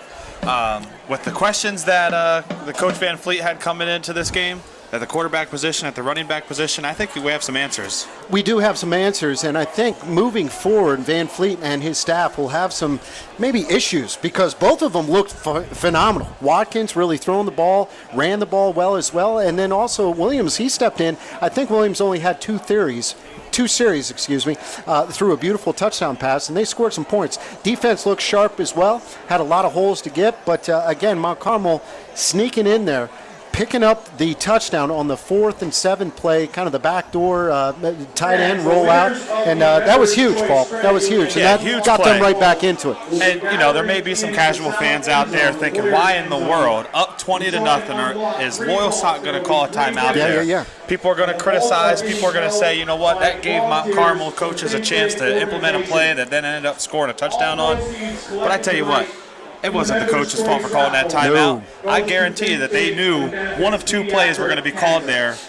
In that end of the field, that distance away from the end zone, these coaches know what they're doing. They've watched tons of film, and they knew what was coming.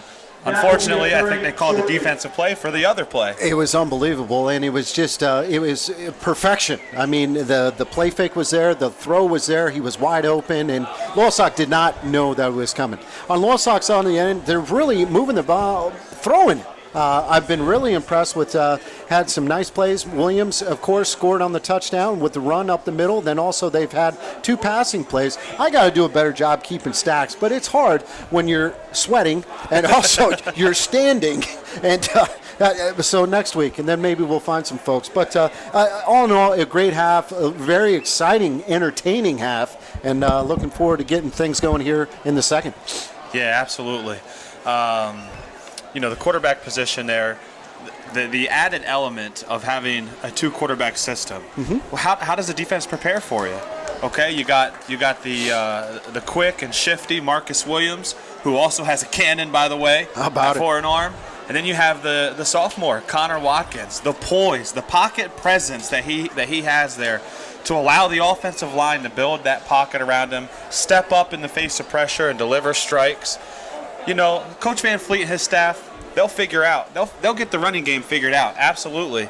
But he's got to like what he's seen so far in the first half out of the passing game. And also the line, offensive line and defensive line on both sides of the ball, they've looked really, really sharp. They're doing a nice job, you know, creating some holes, also, you know, making some tackles. And, hey, so a good half there by Loyalsock.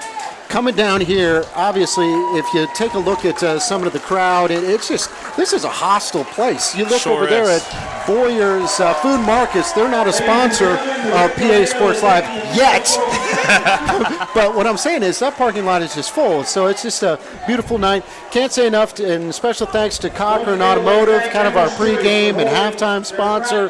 They do great stuff, towing and roadside service. Give them a call, 570. Yeah, it's there on your screen. In supporting Members' Choice and the Think Big organization.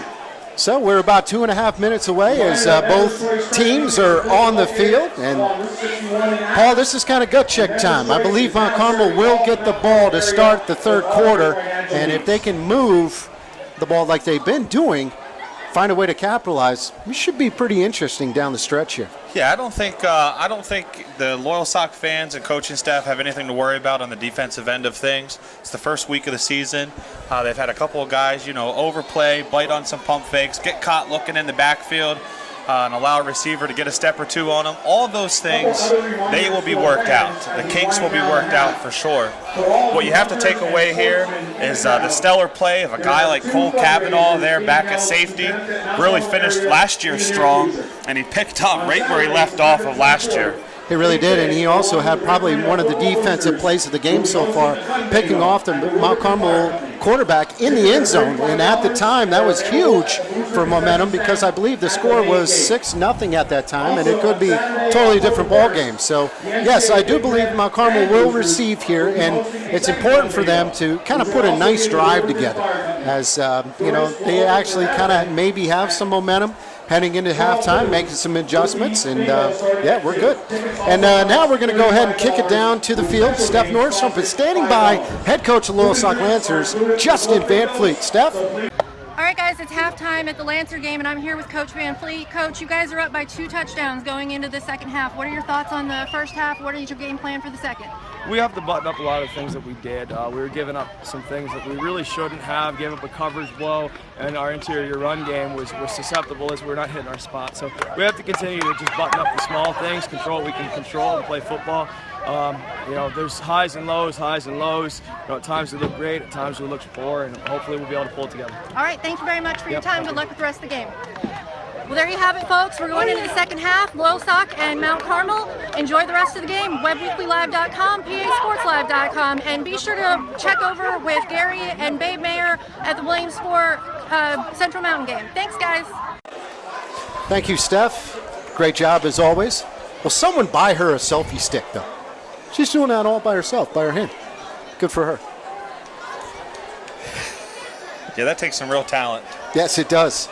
I'd be shaking more than she is, that's for sure.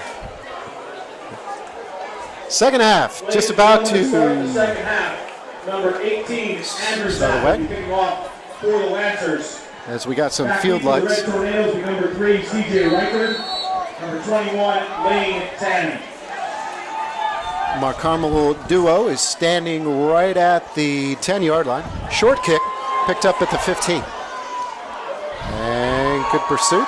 Nice shifty run back that time by C.J. Reichert. And Reichert, he's a player. He can make some plays there for Mount Carmel. He's a little slow to get up. Might have rolled on that ankle a little bit, Paul. Yeah, good return. I mean, almost out to the 40-yard line. You have the Red Tornadoes here starting the second half with good field position. Let's see what adjustments the coach has made at halftime and see if they go with a little bit more, spread the offense out a little bit. Get some room there. The linemen and the linebackers seem like they have been in a lot there for the Loyalsock defense. Tight formation for the Red Tornadoes. 1st and 10. Misdirection play. Quarterback keepers going off the left-hand side. Great surge that time, Paul. Picks up about 7 or 8 yards, and definitely a lot of open green grass right in front of him. Yeah, you know, I never want to be that guy, but I think we gotta take second here to call out the big Craig McCracken. Yeah. You know, haven't called his name a lot, and I'm sure he's seeing double team and triple team. Such a big guy out there, but he's got to get that push. He's got to be able to make some tackles for the loss. He led the team last year in tackles for a loss, and really got to get him going, getting that push. I have noticed they have been running away from him quite a bit, and absolutely, I would too. Second down, and we'll call it third. Ball spotted on the left hash, shotgun. They're going to throw it. Red Tornadoes, and he picks up the first down. Shifty gets to the outside and picks up the first down, and there's a late flag. Yeah, I think he's going to get him with a block in the back. Sealed that edge, got him with a block in the back. That's going to come back, I think, Spence. Yeah, another first down that's going to be nullified by a yellow handkerchief. And for Mount Carmel, that's got to be about their third or fourth one.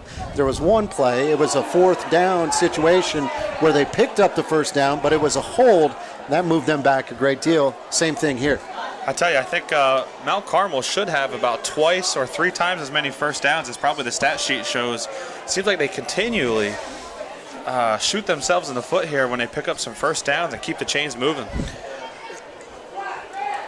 And folks, we apologize. Paul and I, we told ourselves we were going to do our best job in keeping stats. And Paul, if you look here, I did a great job with that opening drive. Then I just kind of quit.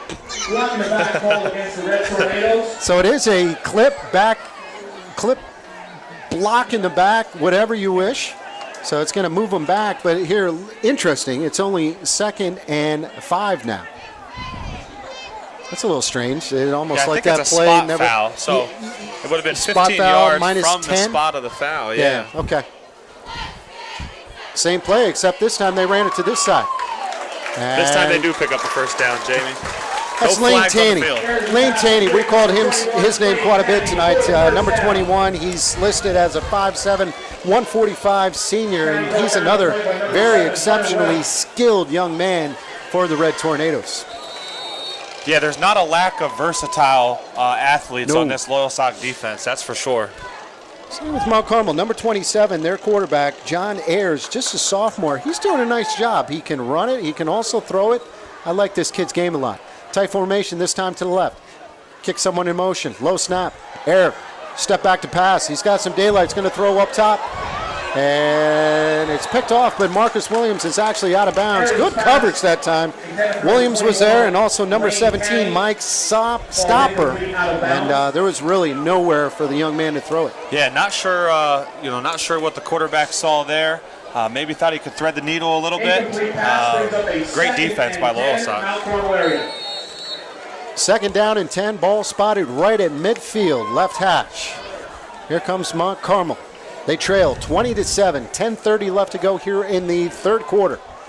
Another tight formation for the quarterback, Ayers. Sends a man in motion, misdirection, runs right behind that center. Still on his feet, gets hit once, gets hit twice, stretches for a hard run, tough gain for about 5 yards. Yeah, it kind of reminded me there of like an old-time, early 1990s pinball machine. You know, where he's just bouncing from side to side off of players. And that's interesting. I'm watching the quarterback. He's got to hustle to hear from his coach after every play, run back, tell his mates, and get to the line of scrimmage. And then meanwhile, you got to stare at the eyes of McCracken. Yeah, lots of shifting going on by that Loyalsock D-line. A lot different here in the high school than in the college or pros where, you know, the coaches call the plays right into the helmet. That's an incomplete pass. A good throw, maybe just a little too hot.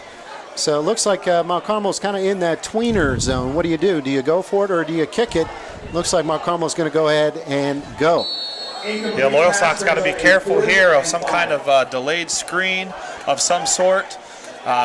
You know, as they ran earlier in the first half, the jailbreak screen there, maybe even like a wide receiver bubble screen or something. Also, they do a nice job of just sending people in motion, a lot of misdirection. So, got to be humble. Going to roll out to the left-hand side. He's getting pressure here. He's going to throw it hard, and it's incomplete. So, Loyalsock dodges a bullet and will take over and down. They'll take over at the 45-yard line. Yeah, Alden Melito there with the pressure, I think forced the Mount Carmel quarterback to get get rid of the ball a little sooner than he anticipated than he wanted. And we talked about Remax, one of our sponsors, also the Gerio Agency does some real estate. And that time, the quarterback ran out of real estate. Get it? I see what you did there. Okay, cool. Well played, sir. Well All right, played. thank you. 2 wide receivers go to the top of the screen. Watkins this time, I backfield behind him. Fullback give right up the middle. Good run that time by number 43, Alvin Molito. You know, I didn't bring up yet, Jamie. We haven't mentioned. We've mentioned the name Marty Clark several times leading up to the game, and how much he's going to be missed. But what about the fullback from last year, Nate Rainey? I totally forgot about him. Paving the way.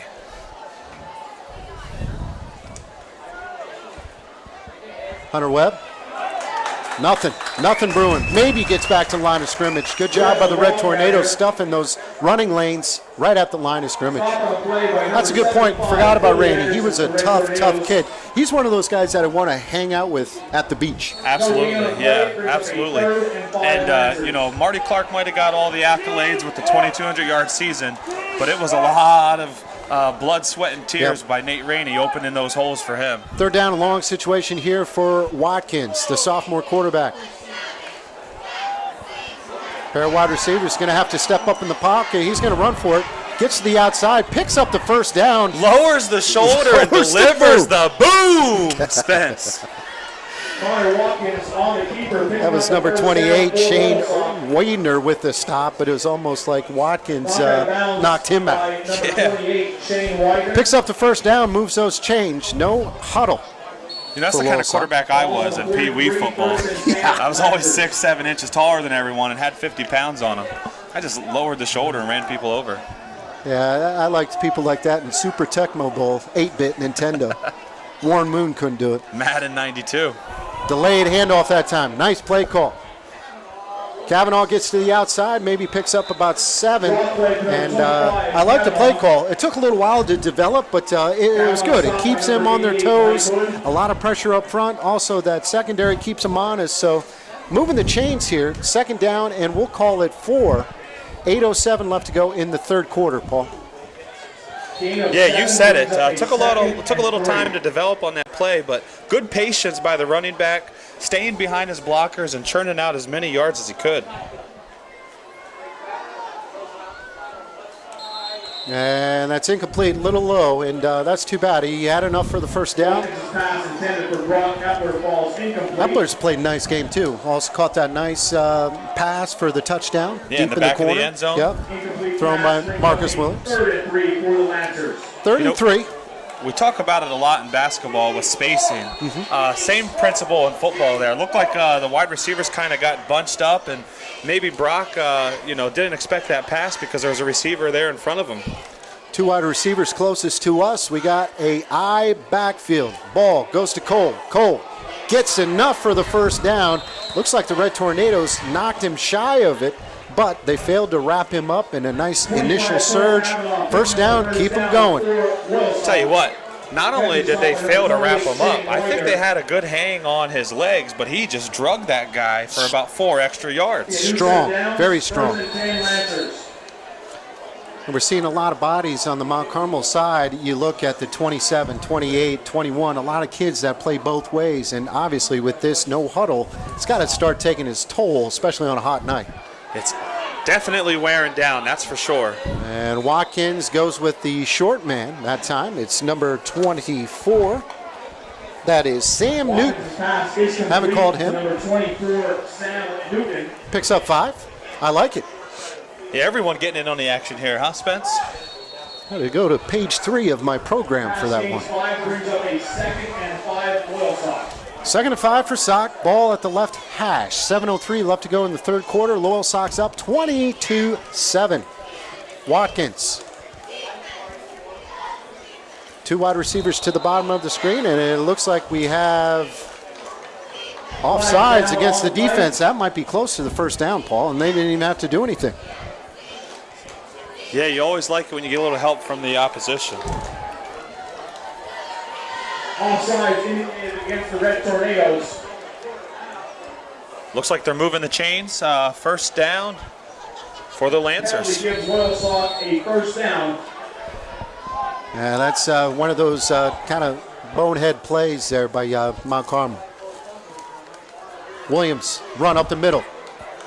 Bounces, still crafty, still on his feet, picks up a nice 5 or 6. There you go, just Marcus Williams. There was absolutely nothing going on with that play, but just he's so tough to bring down initially. Scattered around, got 5 or 6 yards, Paul. Yeah, I don't know what it's like to bounce back from an injury like a torn ACL. Never done it. No. I have to believe it's difficult to be running the football when you have bodies falling and all over your feet, all over your knees. It's got to be tough to get in there and have confidence that your knee's going to hold up. Yeah, kudos to that young man. What a good kid, too. And play action, Watkins will get to the outside, lowers the shoulder again, walks another first down. Very impressive opening drive here by Loyalsock to start the second half. You know what, a lot of times what goes unnoticed or overlooked when an offense methodically moves the ball down the field is the rest it's giving its defense right now. Yeah, good point. And then also you look at the flip side of that, look how tired some of those guys are that have to play both ways for Mount Carmel. Absolutely, yeah, good point. First and goal, ball spotted inside the 10. Watkins. Inside give that time to Williams. Williams maybe gets back to the line of scrimmage. Good defense that time by Mount Carmel. Yeah, not sure if he read that play right there. It looked like we have an injured player on the field for the Mount Carmel Red Tornadoes. We do have an injured player as the training staff. Both sides will come on over here. So we'll go ahead and take this time out and talk a little bit about Fairfield, Ford, and Williamsport. Paul, I told you the story. My wife and I, we've had 2 cars. They've been paid off, whatever. So I gave my old mate, a good friend of mine, gave him a call down there at Fairfield Ford, and I was like, Charlie, what can you do for me? And, well, he took me through the whole entire process. We looked at new cars, we looked at old cars, and it was awesome. It was awesome. Took good care of us. We have yet to pull the trigger on that because I need to sell a few more ads for PA Sports Live, but that time is coming soon, and we're going to buy ourselves a car. And you got to believe it, we're going to go to Fairfield Ford and Williamsport. Yeah, a lot of times Fairfield Ford and Williamsport there kind of goes, unthought of, I guess would be the way to say it. Kind of out of sight, out of mind. Up there on 4th Street on the west end of town, past the Williamsport High School, but it's worth the trip up there. Charlie Day definitely will take care of you and get you the best deal possible. What do they say? Fairfield for fair deals, right? Yeah, great, thanks. I wrote that down somewhere. I just can't find it in my notes. Maybe it's with that stat sheet I was working on earlier. So, got an injury timeout, 5:49 left to go in the third quarter. Loyalsock's on top, 20-7. Told you a little bit about some real estate. Remax Edge, Cherry Larson. Give her a call, 570-546-7791. Cherry Larson, she'll take you kind of through the whole entire process as well. Whether you're buying or selling or whatever, go with Remax Edge. Great people, they know how to do it. Good stuff, man. Yeah, a little less than a year ago, my wife and I bought our first home, and in the process is daunting. That's for sure. For a young family.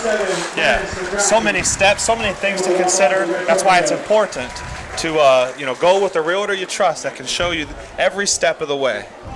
Well said, and nice round of applause for number 47. I believe that is Manus McCracken, 5'10", 185 linebacker, as he's a little weary getting back to the sideline, but it's good to see him upright.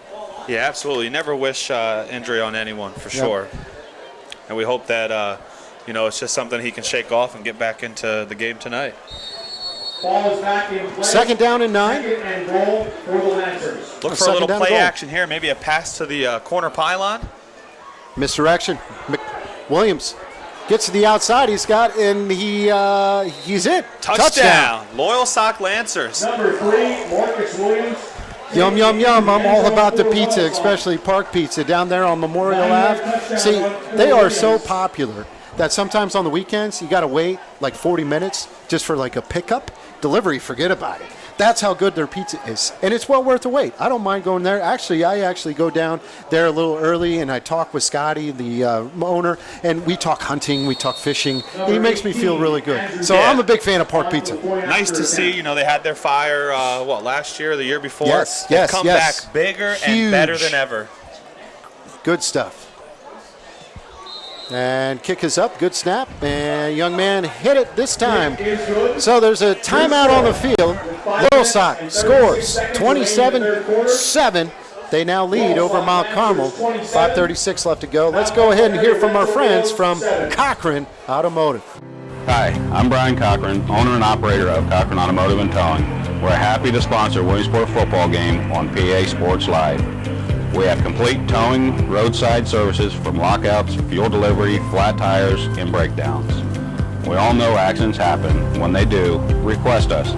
We can save you $75 on a city fee if you request us.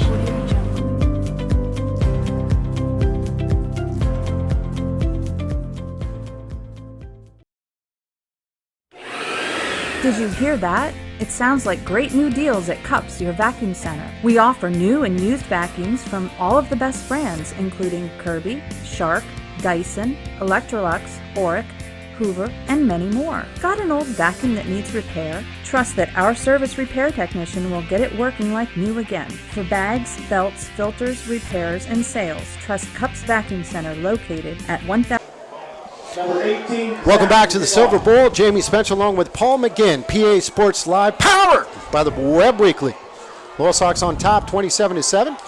Just kicking off here in the third quarter. And Paul, and that was a very nice opening drive for the Loyalsock Lancers. Did a little passing, a little running, but like you said, they really grinded it out, took some time off the clock, moved those chains, got the job done. Yeah, the first couple scoring drives of the game were some quick hitters, some long plays. That one right there, methodical, play by play down the field. Took a ton of time off the clock, which is huge when you're operating with a 20-point lead. Mount Carmel has looked good at times, just can't really put any points on the board, unfortunately. They've moved it, but again, this is not the type of attacking style of offense that you need to maybe score lots of points fast. As they're going to go with his single wing back, misdirection play. Good seam up the run, and a lot of hard hitting going on. I'll tell you, both offensive lines doing a nice job early on in the season here, opening some holes. Yeah, listen, we might have some people out there that know us from the hardwood, and probably going to maybe stop their heart here with this comment, but I think the refs have done a great job so far this evening. They may have missed a little movement there that time on the Mount Carmel offensive line. We saw the Loyalsock defensive end trying to plead his case for a call, but great job so far here in week one by this crew. I don't know if I want to say anything after that comment. Rolls out to the left-hand side, and it's incomplete. No, I'm just kidding. They are doing a great job. See, that's the best thing about, these. For example, there's a gentleman down there that I think last time I saw him, I think he kicked me out of a game. At least threatened to kick either you or myself out of a game. And the best thing about it is, Paul, it's part of the game. And it's before, we were talking with him, like, it's on the court, it's left at the court. And, we don't hold judges. That's how it is. And you notice why we're up here in the stands and we're no longer coaching, too. But 4:50 left to go in the third quarter. Tight formation here by the Red Tornadoes. And there's a give up the middle. Nice burst of speed that time by number 1, Tanner Karnitsky. That's my first ski, and I butchered it. Nice run. First down. Yeah, huge hole open up there in the middle. Great job blocking by the Mount Carmel Red Tornadoes offensive line. Really haven't seen a hole that large yet tonight. Great job there with the blocking.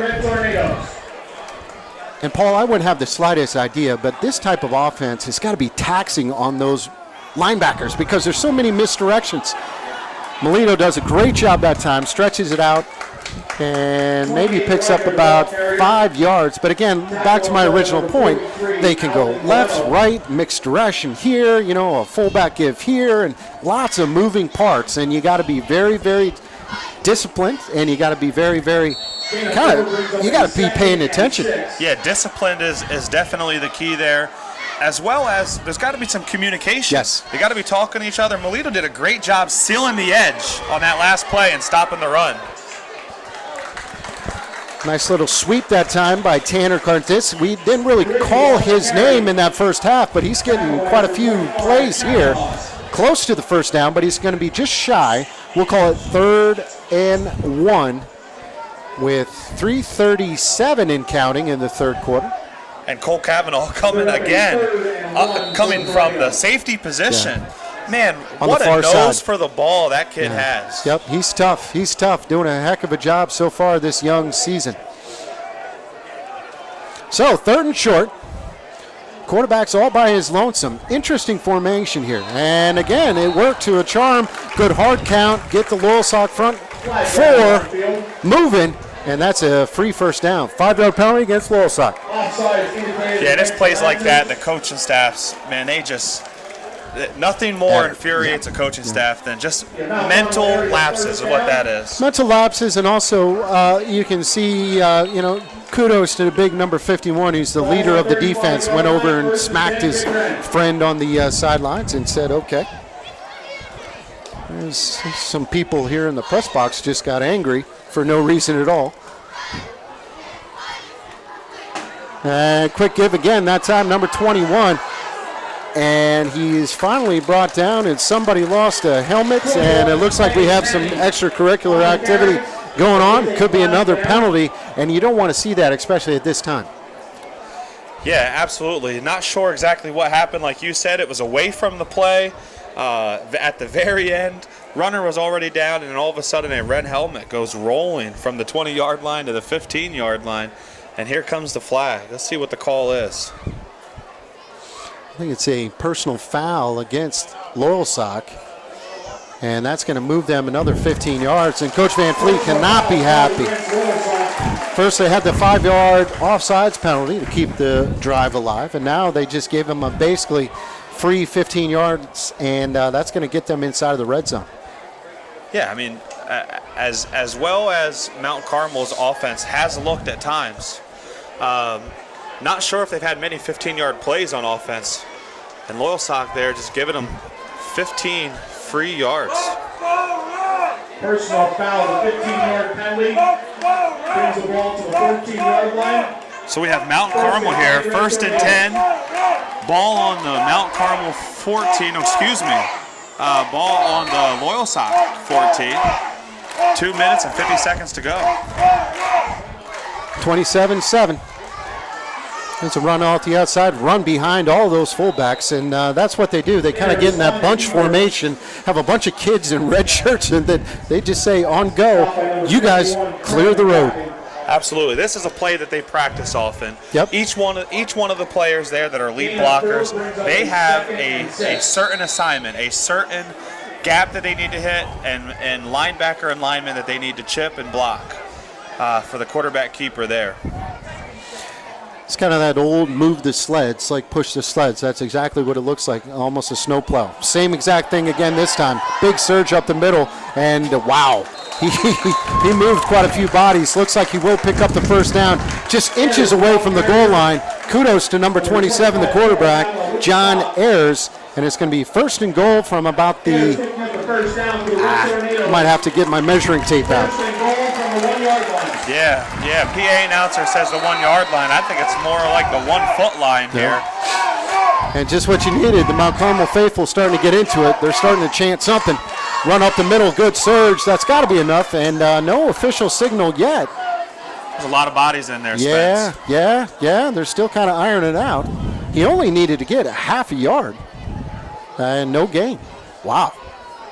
Still no word.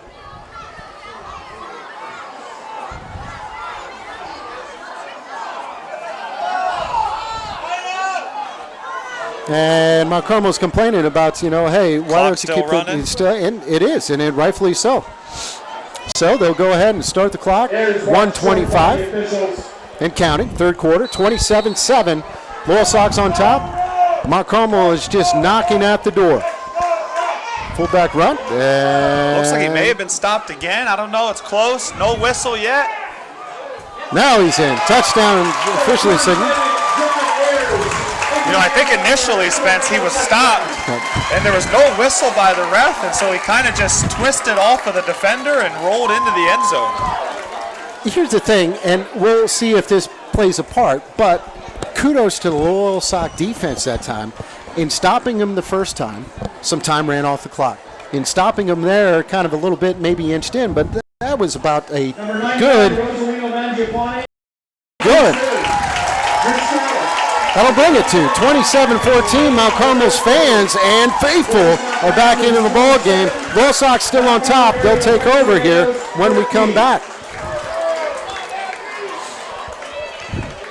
Yeah, you can't. I wouldn't write this team off just yet. Not at all. Not even at all. with a 20-point lead. Nope. I mean, this is a program that is built on tradition, built on pride, built on excellence. You got the Red Tornado faithful out here starting to get into it, and Mount Carmel's there. Loyalsock, they need to answer back quick here with a scoring drive. Special thanks to our friends at Real Estate Excel and also the Cheerio Insurance Incorporation, located right in the heart of downtown Williamsport, right there by Rite Aid, by First United Methodist Church, Lycoming College. Cheerio, just stop by and say hello to them. They're great people. They can walk you through all kinds of stuff, home and auto, all kinds of insurances. They also sell a few houses. So check them out. That's Real Estate Excel and also the Cheerio Insurance Agency. Special thanks to Andy and Brian taking care of PA Sports Live.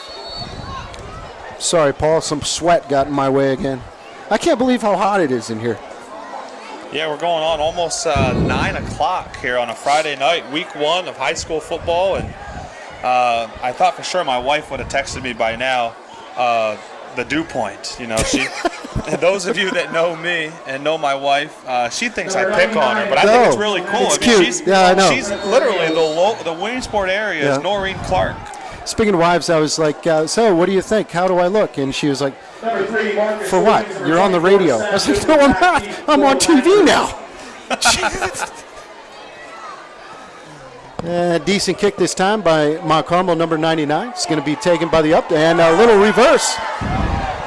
Cole's going to get knocked down right at the 21-yard line.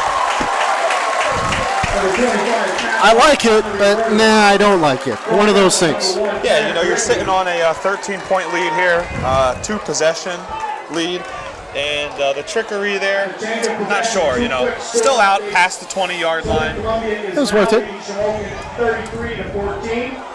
But there's a time and place for something like that. I'm not sure if that's the exact time or the place. Just got some scores. It's funny, Shamokin was up over over Southern Columbia early, and the whole place just went nuts. And then they just give a recap, and I think Southern's starting to pull away here. So pretty neat. Defending state champs, huh? Southern Columbia. They're so good. Watkins will take over. 1st and 10. Ball spotted on the 22-yard line. And play action. He's going to throw it up in the air, and it hits. It's actually lucked out there for Loyalsock. Number 7, Tommy McDonald was in coverage, and he didn't turn around. That ball hit him literally right on the head. Yeah, it looked like maybe it was a tight end wheel pattern. Yes. And it looked like the tight end there, number 14, Alec Little, had a step or two. Ball may have been a little underthrown, but made a good adjustment to at least come back and break up the pass so that it wasn't picked off. 58 seconds to go here in the third quarter. Watkins will send 3 wide receivers to the top side. He's in the shotgun. Handoff, Kavanaugh, up the middle. Picks up 2, maybe 3. Not much going on. Good defensive play up there by the Red Tornadoes. Hey, big down here. It is. 3rd and long. You got 40-some seconds left to go here in the third quarter. Gain of 3 brings up a 3rd and 7. And I like it. Justin Van Fleet typically likes to do the no huddle, but he's taking his time here. He's kind of running some clock. It would be okay to kind of end this or whatever, get into that fourth quarter. We'll see what happens. I do believe they have to run a play, though. Yeah, it looks like 10 8 seconds left on the play clock there. Watkins drops back, has some time, throws, it's high, incomplete. Attended that time for number 9, Gerald Ross. He was open, Paul, just overthrew him. Yeah, absolutely. It was a tough throw. Long throw across the field to the sideline. Had a defender underneath and over the top, but definitely enough room there to drop one in and just miss the receiver. So that's a big-time stop there by the defense of the Red Tornadoes. They will take over here. Should get some pretty decent field position. Riker's back there. They went after the kick, got it away. Riker takes it at the 40. Gets to about the 50-yard line. Good return. Stopped there by number 6. That is Paul. Naheem Davis. Great tackle there. That was a nice in the open tackle. field. So 6.6 seconds left to go in the third quarter. Loyalsock's up 27-14, but Mount Carmel has looked pretty sharp of late. One play. Yeah, we talked about there at halftime. Uncle Mo. The score there before the half got these guys some confidence. Yep. You know, I'm sure the coach and the coaching staff there at halftime had these guys fired up, pumped up, ready to go for the second half, and man, they've come out and they've answered. Ayers. Quick delayed. Oh, wow. Oh, it looks like there may have been a face mask there, Jamie. It was inadvertent, but nonetheless, definitely a face mask. Yeah, there was a lot of pushing and shoving going on, and also there was some big hits going on. I don't know if you saw, it was one of those end-around sweeps. Some of the defensive ends weren't paying attention, and they just got clocked. Yep. So we'll see what they're going to call. There is no time left on the clock here in the third quarter. So it's just a 5-yard penalty against it? Or is it an automatic 15? Maybe we should have read the rule books. 1, 2, 3, 4, 5, 6, 5. So just a 5-yard. Yeah, inadvertent, like I said there. Inadvertent face mask. Didn't grab the face mask and pull the guy down. As soon as he had hold of it, he let go of it. And that's going to do it. That will end the third quarter. Loyalsock's got the lead, 27-14, but Mount Carmel is rolling. And I'll tell you, Paul, let's go ahead and kick it down to Steph for a live update. Steph, do you hear me? At the end of the third quarter, the Loyalsock Lancers are still leading this game. They've been leading all game. They're currently up 27-14 as we come to the end of the third. We're hoping that we can hold out for the rest of this game. We'll see what the fourth quarter brings. We all know that anything can happen. Looks like Williamsport's also still up. They're leading 33-6 up on the hill. Yeah, thank you, Steph. And I agree. You know, anything can happen, and hopefully Loyalsock can hang on. But there's still some confusion whether or not this is still the third quarter or not. Yeah, it ended on a penalty, on time down, and it ended on a penalty, which is right. It just took them about 2 minutes to figure that out. Line up one more play here in the third quarter. Yeah, good thing So we first have. down. Good thing we have some of the rules officials, I think, sitting here in the press box next to us to explain that. That's why you were giving them such good positive comments. On time down. Got some running room up the middle. And he's brought down close to another first down. So, Paul, that will officially bring the third quarter to an end. With your score, 27-14, Loyalsock is on top. Again, folks, we cannot tell you how happy we are with all the sponsorships that PA Sports Live has picked up over the last couple of weeks, and thanks to you, you can see all these games, witness these games, live streams, smartphones, iPhones, tablets, computers. Heck, there's a rumor that there's even a big screen TV at Park Pizza. It's unbelievable. People are texting, say, "Hey, you sound great." Heck, half of the people that are saying, "Hey, you suck." But here's the thing: at least they're watching and they're listening. Hey, that's right. That's all we could ask for. We appreciate everyone watching on PASportsLive.com, WebWeeklyLive.com, and those of you that are wrapping your evening up there in Williamsport, downtown Williamsport, for Williamsport Record welcomes the world. Head on down to the west end of town and get some pizza at Park Pizza. Speaking, I'll tell you, it's hot, and there's so many places I'd rather be right now. I'm serious. There's so many places I'd rather be right now. Right now, I would love to be fishing in my kayak.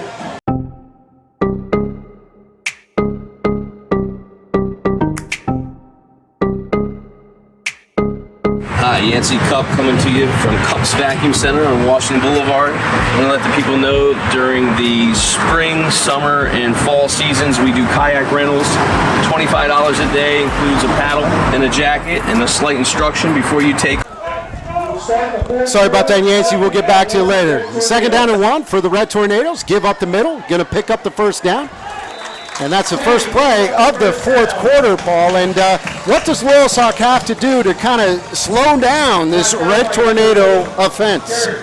Yeah, you know, they did a great job there in the first half of not overcommitting, sealing the end, and forcing them to run up the middle. But guess what? The second half, Mount Carmel makes some adjustments, and that's where most of their success is coming. Not on the outside, but up the middle.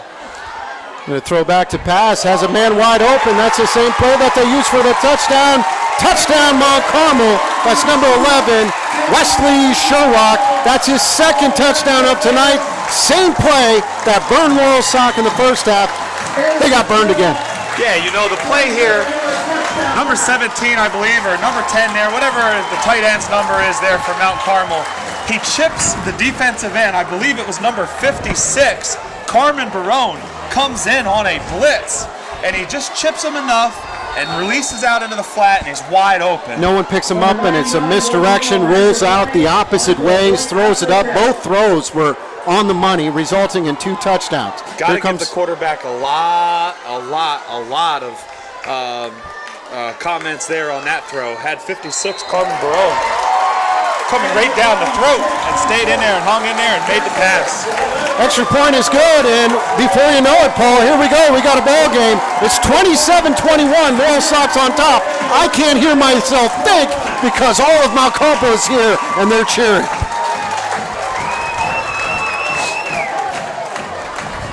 Yeah, the last thing Loyalsock wants is for this crowd to get back in this game, because this team, this Red Tornado team, they'll feed off that crowd. Oh yeah. They'll get them pumped up. The adrenaline will be flowing, and the hits are going to be harder. You know, the passes are going to be crisper, and the guys are going to be running faster. So look out. Big thing there too. Also, remember, first touchdown of the ball game. There was a high snap, poor hold, hooked, extra point.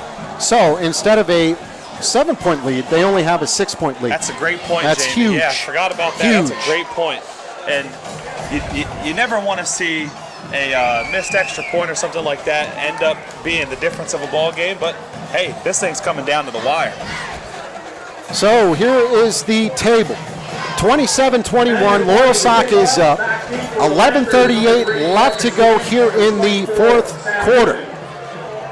Mount Carmel is on a great comeback.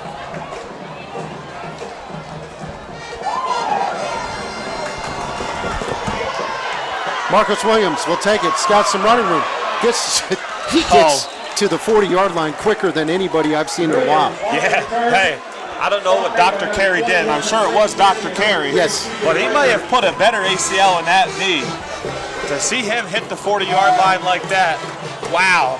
Dr. Carey. Call Monday. Sponsor PA Sports Live. Yeah, shoestring tackle there saves Mount Carmel touchdown maybe.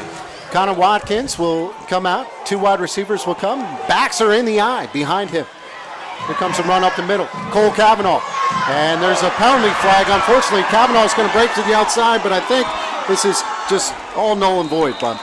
Yeah, looks like in the direction of a hold. Oh, we got a personal foul at the end of the play there. Maybe they'll offset.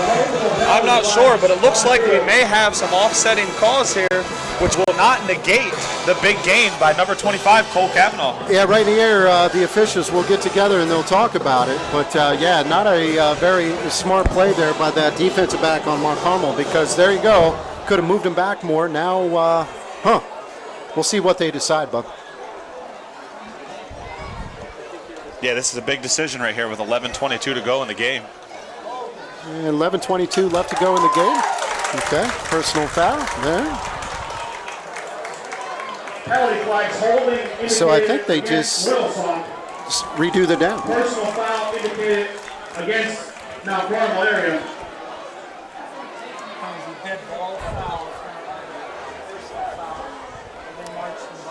All right, so here's the situation, Paul. I believe this is how it works. They issue the holding penalty from the spot, go back 10, and then it was a dead ball personal foul, so then they'll go back. So it's pretty much 5 yards from where the hold was. Yeah, I had my good friend here from the PIAA, I think, inform me. Hey, you know what?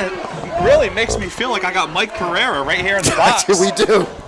Correction, it is a first and 1 for Loyalsock. Okay, now it's 1st and 1. I'm confused. All right, 1st and 1. Loyalsock, 11:22 left to go in the 4th quarter. Loyalsock needs a good drive right here, Paul. Watkins, under center. Going to go with the quick fullback give, and he did not get it. Maybe got back to the line of scrimmage. I believe maybe the nose of the ball there at the last second may have. Stood up at the line of scrimmage. Just short, I think, maybe, huh? Paul, I agree with you, but they did not get the spot that they were looking for. So, but again, no harm done. Keeps that clock moving. 11:02 and counting in the 4th quarter. You want to kind of take the foot off the gas, but not a whole heck of a lot. You know, it's that's why they coach and we don't. Watkins just right up the middle. He's going to pick up the first down and then some. The ball may have came out. It looks like the Red Tornadoes recover the fumble.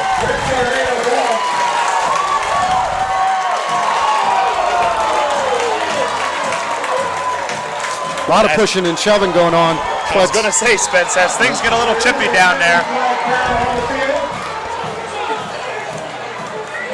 And Loyalsock has got to do maybe a better job of just kind of keeping their heads and moving away. You know, how many times have you seen this? Okay, it's a complete role reversal here. Yeah. The first half, you had Mount Carmel driving the ball down the field, but then shooting themselves in the foot. Yep. The second half, you have Loyalsock driving the ball down the field and shooting themselves in the foot here. So, you know, Coach Van Fleet, I'm sure, will, you know, get with his group of guys, get with the leaders of the team, and get this ship back on the right path. You know, there's a lot of confusion going on with the officials. I believe they need some Mesa and Associates in their life. Maybe they should pick up the phone call. So it was a personal foul against the Red Tornadoes, going to move them back 15. But like you said, Paul, that was a costly turnover. And you can't really fault the young quarterback trying to fight for some extra yards. But in that situation, you got to go down. Just Absolutely. Go down. You picked up the first down. You did your job. Go down. And he was still trying to fight, and you had to get hit. You know, there's a lot of bodies in there, and I know, you know, I remember when I used to coach, or when I used to play, you know, you were coached to, as a defensive player, kind of hold them up, let some guys come in and punch at the ball, and rip at the ball, you know, as long as the ref doesn't blow the whistle. Sorry, you were talking about bodies. You know, a special thanks to our friends at Sanders Mortuary.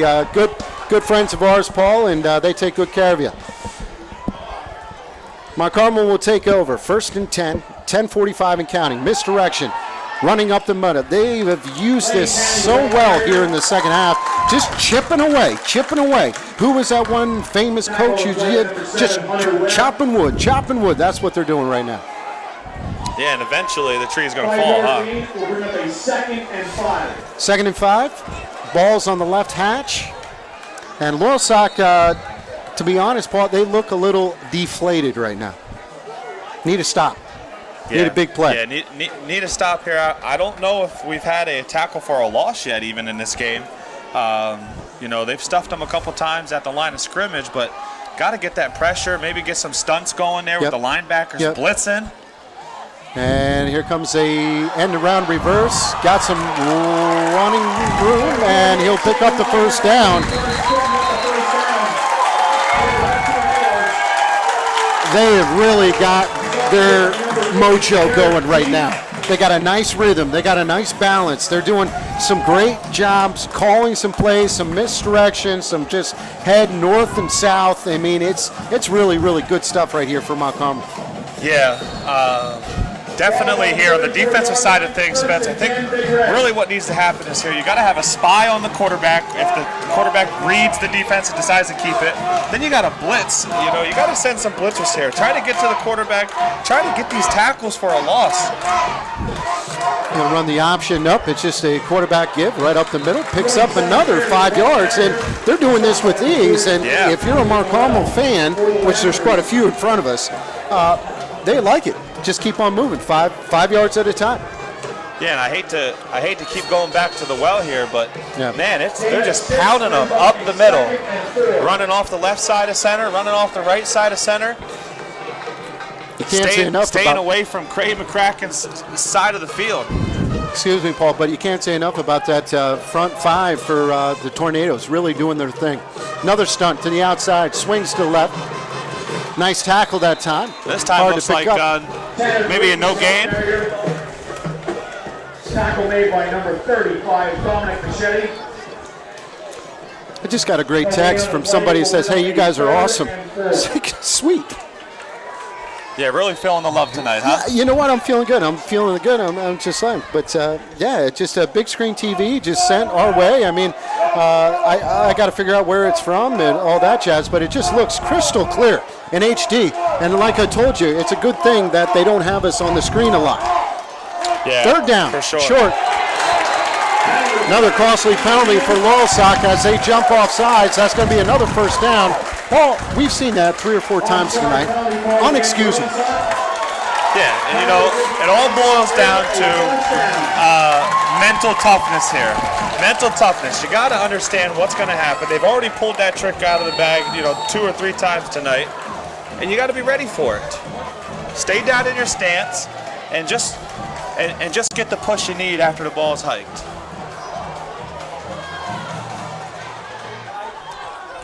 First and 10 for Mount Carmel. 8:20 left to go. Sweeping it to the outside. And he's a shoestring tackle. He's finally wrestled down. Nice play by that defensive end / outside linebacker. I believe it was Melito. He did not give up on the play, Paul. He just stayed there, had a hold of his shirt, would not let him go, and then he waited for his mates to come in and finish him off. Yeah, absolutely. Great play by both Melito and, again, Cole Cavanaugh setting the edge.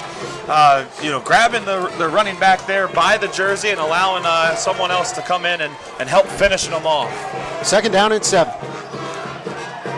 One lone receiver all the way to the top. And a quick give up the middle by the quarterback, and he gets to about the pylon, the first down marker. Going to be just short, Paul. Third down and short. That'll keep that clock running with 7:26 in counting here in the fourth quarter. One thing I've noticed here a lot in the second half on the Loyalsock defensive end of things here is a lot of high tackles. Yes. A lot of high tackles, at the chest, above the waist. You got to just wrap them up, drive them through the ground here. So, third down and short. Kind of a bunch formation here for the Mount Carmel Red Tornadoes. Low snap. Going to try to get to the outside and picks up the first down as he is knocked out of bounds. Nice run.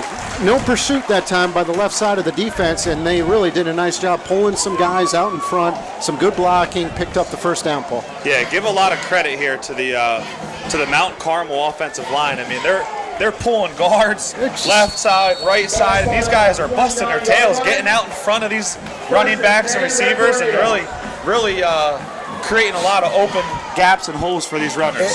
And they really are going at their pace. We talked about this isn't the type of offense that can score a lot and score quick. They just grind you out, grind you up 5 yards at a time. So far they're doing that. First and 10. Ball right at the 30-yard line. Give up the middle. Picks up. It's just scripted. 4 yards, 5 yards. Boom, boom, boom, boom. That's number 1, Tanner Karziski. Yeah, number 35 coming up, making a stop. Dominic Machete there with the stop. Second down and 7. Ball's on the 26-yard line. Paul, we're closing in on 6 minutes to go here in the fourth quarter. I'll see if we can get an update on that Williamsport game. And quarterback keeper to the right side this time. Picks up about 2, so a nice stop there by the defense, really stretching them out. And that'll keep that clock running as well. Third down. Yeah, Mount Carmel coaching staff here trying to be very careful that if they do score, they don't want to leave too much time on the clock there for Loyalsock to drive down the field and score a late touchdown. That's a good point. Tight formation for the Mount Carmel Red Tornadoes. Number 27, John Ayers is the quarterback. Going to sweep it out to the left-hand side. He's got a lot of real estate in front, and he is just short. just short. Late flag and coming there's in. a late flag coming down. Just got an update there of the Williamsport game. They are up 39-12. Cable Sports production. Actually, I'm watching it right now. That's a beautiful thing. And we got a few injured folks out on the field. It's tough for me to pick up who that is. Paul, he's from Loyalsock. Hopefully he'll be all right. But, yeah, folks, it's crazy. Just go to webweeklylive.com. And here's the best thing about it. If in case you missed us tonight, guess what? We have them all archived. They'll be up there. They'll be there. And so if we get a chance to listen to us and be like, oh, my gosh, you sounded like such a moron, I get a chance to critique myself. Yeah, technology at its best, Spence. Technology and the at its best. technology, Paul, has been here. Finally, somebody capitalized on it. It's McCracken. Hopefully he's okay. Man, they can't afford to lose him. So, again, big shout out to Fairfield Ford of Williamsport. Big sponsor. A lot of great sponsors taking good care of Paul and I and a few others. Can't say enough about Steph Webb's, or I call her Steph Webb because she is Webb weekly. But Steph Nordstrom stepping up to the plate and being our sideline. Yeah, so a big play here, Spence. Not only does Craig McCracken have to limp off the field with an apparent maybe ankle injury or so, also penalty. Yeah. Another penalty here on the Loyalsock defense. First and goal from the 10. Good news, still a lot of time left on the clock. Yep. We have 5:02 left here in the fourth quarter. Tight formation for the Red Tornadoes. Jailbreak sweep to the right. And he is going to get in. Touchdown, Markham.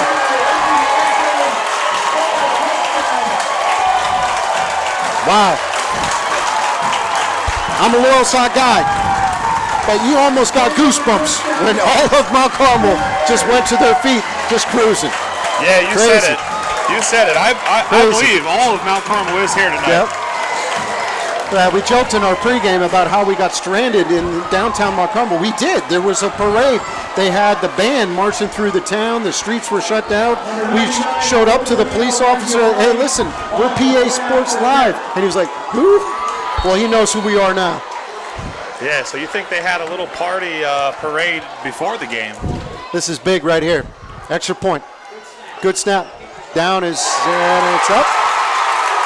And it's good. So for the first time tonight, Loyalsock takes over. 28-27. Lots of time left. 4:53 left to go in the fourth quarter, but great comeback so far by the Red Tornadoes. Loyalsock, they're without a breath.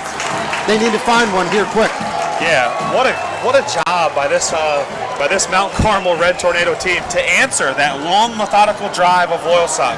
Just march their way down the field, and here they are with an answer. I'll tell you what, I think they maybe need to go to Cochran Automotive and see if they can get their batteries charged. Hi, I'm Brian Cochran, owner and operator of Cochran Automotive and Towing. We're happy to sponsor Williamsport football game on PA Sports Live.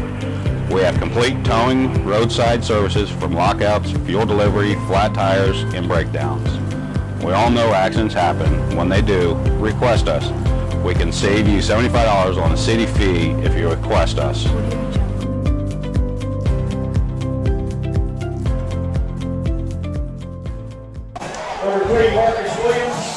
And welcome back to the Silver Bowl. Jamie Spencer along with Paul McGinn, where we have a whale of a game.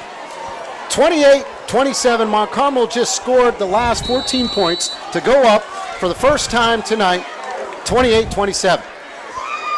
You know, the good news is 4:53 left on the clock, so we'll see what happens. Yeah, a lot of time. Both teams have all 3 timeouts. And good kick. Marcus Williams will take it at the 10. Comes across to the 20. He gets out to the outside, has a lot of running room, and he's breaking it to about 45-yard line. That kid, whenever you need a play, just kick it to him or give him the ball. He makes plays. Yeah, you said it. Kick it to him. Mount Carmel might want to think about kicking it away from him. Amen. It's been the tale of two halves, Paul. I think both teams have moved the football well, but In the first half, Mount Carmel had some hiccups, had some mistakes, had a few turnovers. And in the second half, it's been Loyalsock, same thing. And that's why we have a great ball game down towards the end, 28-27. Mount Carmel's on top. Yeah, I know I mentioned it earlier in the broadcast here, but it's week 1. There's going to be some mistakes. There's going to be some rust that you have to get off. But high snap. Williams gathers it. Still on his feet. Will get out of bounds. It's going to be a loss. There is a penalty on the field. I believe it's going to be probably a false start. It looked like the center hiked the ball before. If that's the case, it should have been a dead ball. Should have been a dead ball, yeah. Absolutely. So we'll see. As you said, both teams are rusty. The officiating staff might be a little rusty. I know the broadcasters are never rusty. Yeah, right. But we'll see what happens as they're having a conversation at half-field. Dead ball, a false start, 5-yard penalty, repeat first down, just like you said. I'd like to welcome all of you that were tuning into Babe and Gary Crispin watching the Williamsport game on webweeklylive.com. Jamie Spencer along with Paul McGinn here in Mount Carmel, Pennsylvania. The Silver Bowl, baby, where all of Mount Carmel is here watching a great ball game. Mount Carmel is up 28-27, Loyalsock football, 4:38 left to go here in the fourth quarter. Good snap. Watkins steps up in the pocket. Going to throw it deep. He's got a man open, and it's intercepted. Intercepted. Takes it back to midfield. That's number 7, Tommy McDonald, and he's out of bounds right at the 50-yard line. Kid made a big-time play, Paul. Yeah, made a big-time play there. I thought Connor Watkins had number 1, Brock open a little bit earlier, but he had to escape the pocket to the right because of pressure. Just threw off the timing a little bit, allowed the defender to get back into position and make that pick. Tough break for Loyalsock, so the defense got to step up here. Mount Carmel will take over in Lancer territory. 1st and 10, ball spotted at the 48, 4:24 left to go in the ball game. Loyalsock does have 3 timeouts remaining, as does the Red Tornadoes. Tight formation, you'd imagine they'll just keep on running it on the ground here. Sweep to the right, quarterback. Got some running room, and he's going to be brought down. It's going to be stopped after a gain of 5. We'll see what Coach Van Fleet and his coaching staff does with these timeouts. When do you use them? When don't you use them? 2nd down and 6, we'll call it, Paul. Yeah, you got to do whatever you can here to not only get stops, but preserve some time on the clock. That's a good point. It's good to see number 51, McCracken, back in there.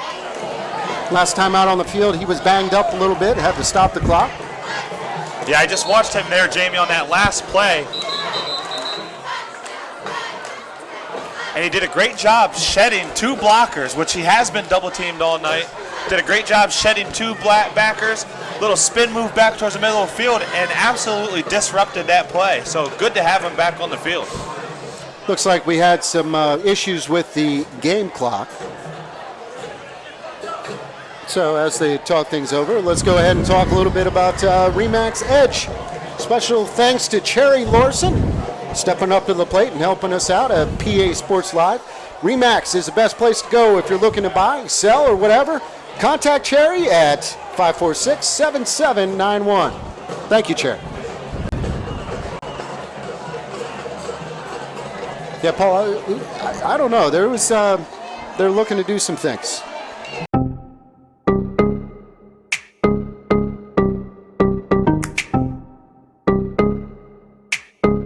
Hi, Yancey Cup coming to you from Cups Vacuum Center on Washington Boulevard. I'm going to let the people know during the spring, summer, and fall seasons we do kayak rentals.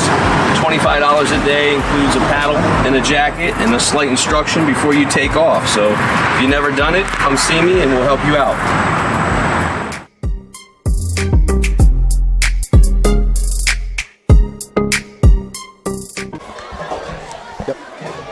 Thank you, sports fans. Jamie Spencer along with Paul McGinn. 3:58 left to go here in the fourth quarter. Mount Carmel with the football. They lead 28-27.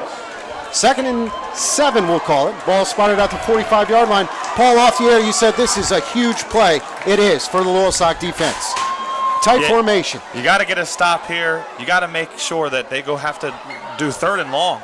And it's a quick swing to the outside, and there's absolutely nobody over there, but draws it out, gets a stop, 3rd down, and we're going to call it 3. Yeah, picked up a good, 3 or 4 yards there, possibly. Got to be careful here. How many times have we seen it so far tonight, Spence? On a 3rd and short, 4th and short, trying to get the defensive line there to jump. Yeah, they've been doing it all night, and it's been costly penalties for Loyalsock. Obviously, Coach Van Fleet and his boys, they're going to be talking about that in film tomorrow. I count at least 4 first downs that they give up, and 3rd in this distance, jumping the gun. Tight formation, little motion, quarterback right up the middle. We got a penalty flag down, and that's in the general movements of maybe a false start, yeah. Yep, illegal formation, moves them back. That is huge if you're a Loyalsock Lancer fan, and I am. Yeah, usually when you get an illegal shift like that, there's probably 2 guys going in motion at the same time or something of that nature. Mount Carmel has looked sharp here in the second half, really gotten a nice rhythm to their offense. They like to run inside. They like to do a lot of misdirection and really have a nice tempo, if you should say. Not many penalties, except for that one there, Buck. Yeah, I think one, just kind of reflecting back on the game so far here with 2:46 left in the fourth, Mount Carmel ahead by 1, 28-27 on the Loyalsock Lancers. I think the game started to shift when Loyalsock went up by 20 and kind of got, out of their characteristic, their comfort zone there with the up-tempo offense. It kind of slowed some things down, and I think maybe that helped Mount Carmel get back into it. And you can't say enough about Mount Carmel getting on the scoreboard right before half, because it has been a totally different ball game.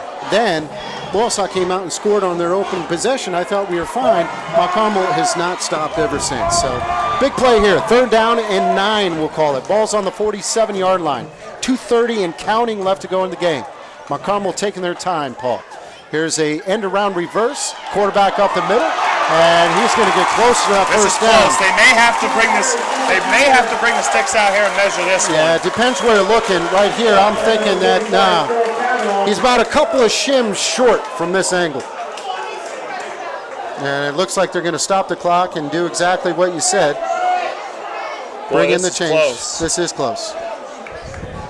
And Paul, I like it. Okay, so this is the first time they've actually given the change game a call. And there's been even closer ones, and the official just goes first down. Yeah, absolutely. When it's a game of inches, you have to do that if it's in question. And it looks like he's just going to be just short. Yep, a good football length. So it's going to be 4th down and inches. What do you do here? 2:14 left to go in the fourth quarter. Mount Carmel with the ball, 4th and inches. Well, a couple things you got to keep in mind here. Loyalsock, there is 2:14 left on the clock. You can do like a little pooch punt and pin them deep, make them drive the length of the field. Trust your defense to make a stop here. But there's 2:14 left, and Loyalsock does have 3 timeouts still. Yes. So you got to take that into consideration. You take that into consideration, and by how well that offensive line is moving. And also, that defensive line's been called for 4 offsides penalties. You go for it. No brainer. Yeah, maybe do some kind of shifting to the defensive line here. Just stand on the line of scrimmage and just bark, and then call a timeout. We'll see what happens. Release the McCracken. Release the McCracken. 2 minutes and counting, 4th and short. And it looks like there's a nice surge, picks up the first down, and that's going to be pretty tough.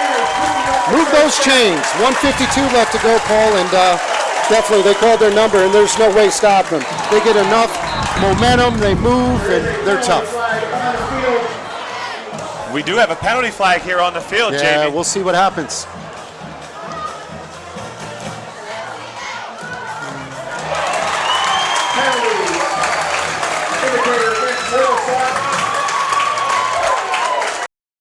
Yep. Loyalsock. Yeah. That's a beautiful. This is so tough. Opening weekend. This is a good test for a young Loyalsock team. This is a great environment. I mean, playoff atmosphere. We might get our cameraman to just kind of zoom around this is like a playoff type of game. And Loyalsock came in. They looked sharp early. I agree with you. I think they just kind of put the foot off the pedal just a tad. Mount Carmel found a way to get back into the game, and now they're moving the chains. And man, Loyalsock's going to need something good to happen here quick. Yeah, typically I don't know if I'd like that play call where you're hiking the ball back to your quarterback on 4th and inches, 5-6 yards deep in the backfield. I agree. It gave him a running head start and gave him just enough momentum to carry him across the first down line. Same play here, Paul, and he barely got back to the line of scrimmage.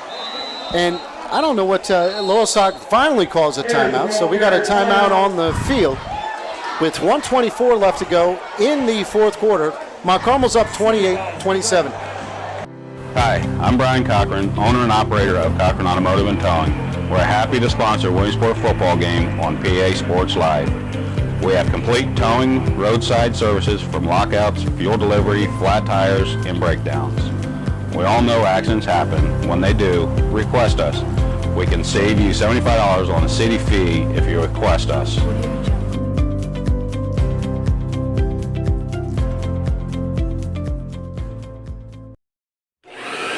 Did you hear that? It sounds like great new deals at Cups, your vacuum center. We offer new and used vacuums from all of the best brands, including Kirby, Shark, Dyson, Electrolux, Auric, Hoover, and many more. Got an old vacuum that needs repair? Trust that our service repair technician will get it working like new again. For bags, belts, filters, repairs, and sales, trust Cups Vacuum Center located at 1001 Washington Boulevard in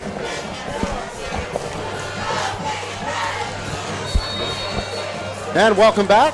PA Sports Live, powered by the Web Weekly. Jamie Spencer along with Paul McGinn. 1:24 left to go in the ball game. Mount Carmel came from nowhere, Paul. Well, I shouldn't say nowhere because we are in Mount Carmel. But scored 14 straight points. Now they're driving. Kick it to the outside. Loyalsock just looks tired, but going to get to maybe about the 7-yard line. Clock will stop momentarily. 1:15 to go. And Mount Carmel's just rolling. They had him 4th and inches, but just could not get that football back. Yeah, could not get that stop. And again, you know, we say it so many times, game does come down. It's a game of inches. Yes. You know, one missed tackle here, one missed tackle there, a couple mental errors, and, you know, look what happens. You let a team come back. What do we have, 21 unanswered points, I believe? It was 27-7 at a time. And looks like they're just winding down the clock, taking their time. 57 seconds left. I'm curious why Van Fleet not taking a timeout, but he's just going to let them roll, see what happens. And quarterback keeper to the right-hand side. Try to keep those balls moving a little bit. There's on the keeper. You start getting a situation like this, and you wonder, should you let them score? Give yourself a chance to get the ball back. You know, have a miracle drive or play down the field, then go for 2, right? Yes, yes, with 2 minutes left on the clock. 37 seconds, that's a little tough. I totally hear you. But here you just got to, you know, strip that ball. I'm surprised Mount Carmel even ran a play there. What I would have done is maybe just take a knee and be careful. Yeah, good point. Hey, let's go ahead and kick it down to Steph, see if she can give us a little bit of love here. Definitely us Lancer fans need some love. With 2 minutes left in the game, the Lancers are down by 1. The Red Tornadoes have possession of the ball, so Loyalsock's going to have to come up with something big to eke out a win over Mount Carmel. In the meantime, shout out to the Williamsport Millionaires who picked up a big win over Central Mountain tonight, 39-12. Jamie Spencer, Paul McGinn, 37.7 seconds. Sorry, I'm still getting used to the decimal system. But I'll tell you, tale of two cities here today. Loyalsock looked great in the first half. Not too good in the second. Mount Carmel has just been Dr. Jekyll and Mr. Hyde. Looked phenomenal here, especially down the stretch. So it's second and goal. Ball spotted right at the 3-yard line. Mount Carmel's taking their time. They have a 1-point lead. Going to kick to the right side. He's going to score the touchdown. And like you said, Paul, I want to say Loyalsock just kind of did the matador and said, hey, you guys score. Let's get the ball back. Maybe something great will happen. Hey, you never know. I mean, Marcus Williams has had a few good returns out to midfield, and that's all it takes. Question is, that's a Park Pizza touchdown. Even though it was the other team, we'll go ahead and say it's the Park Pizza touchdown. Yes. There's a rumor that Park Pizza was watching our game on via big screen TV. Yeah, that's pretty That's cool. a rumor. That is cool. Thank you, Scotty. Yeah, any of you folks out there have a smart TV? I think you could type it into the web browser and pull it right up on your TV. Extra point is up and good. 33 seconds to go in the quarter. It is 35-27 Mount Carmel, and we got a chance to talk to Mitch Rupert from the Sun Gazette earlier. He was down on the field. I'm anxious to see his write-up in tomorrow's paper. Not that I endorse the Sun Gazette, but I try not to hate. But I only read Massey and Mitch Rupert's. That's it. None of the like the lifestyle. No. Outdoors, yeah, okay. 33.1 seconds left to go in the game, 35-27. Got to give some love out to Mesa and Associates. When you're in trouble, give them a call. Also, Real Estate Excel and the Girio Insurance Agency. Both good people there. Hey, this just in, Spence. I believe my wife sent me a text and said that a red tornado has touched down here in Mount Carmel tonight. That was from Nick? No, I made that up. That was good, though, wasn't it? No. Yeah, it was. 33 seconds left. We'll see what the red tornadoes do. And I'd imagine they'll just go ahead and pooch it. They kicked it away from Marcus Williams, which is a smart move. Up man takes it and gets out of bounds to about the 42-yard line. Yeah, so only 4 seconds comes off the clock, and you got the ball near midfield here. 29 Still seconds. a timeout left. Yep, 29 seconds.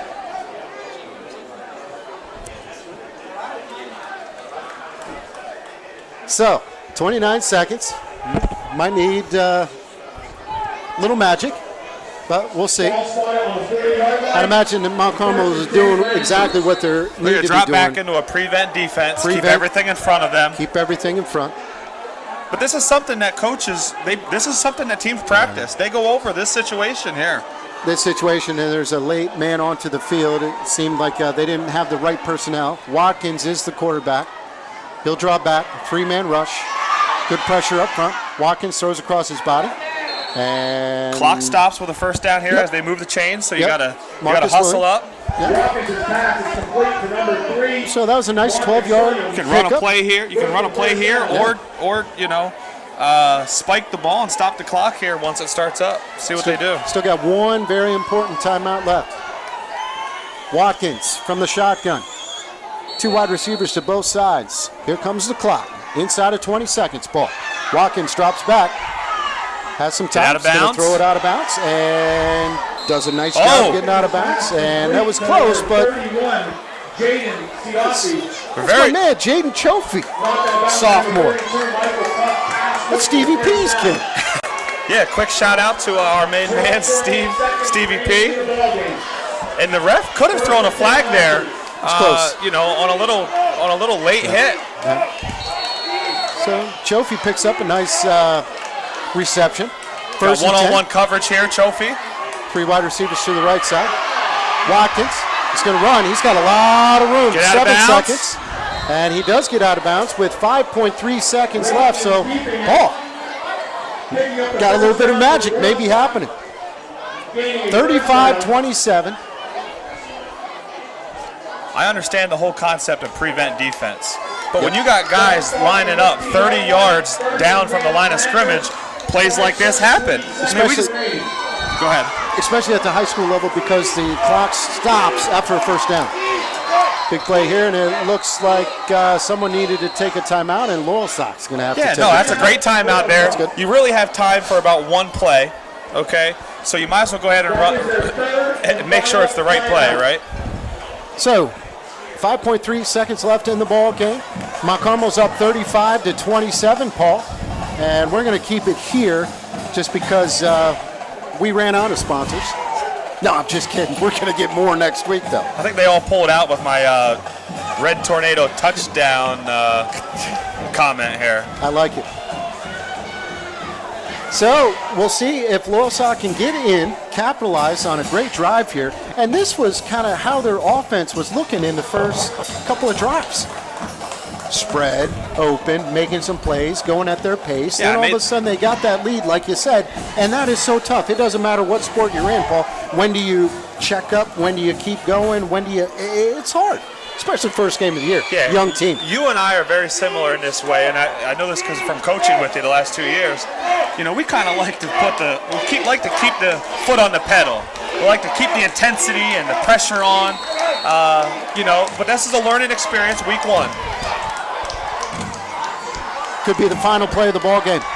Watkins going to roll out to the right, looking for somebody to throw to. Throws it in the air. Touchdown! Has a man! Touchdown! Touchdown! Marcus Williams, that's a touchdown. Oh, who's going to buy me a pork pizza after that one? So here it is, Paul. It all comes down to this. I don't believe what I just saw. I agree. That was a lot of wows. Still a page out of Park Pizza touchdown.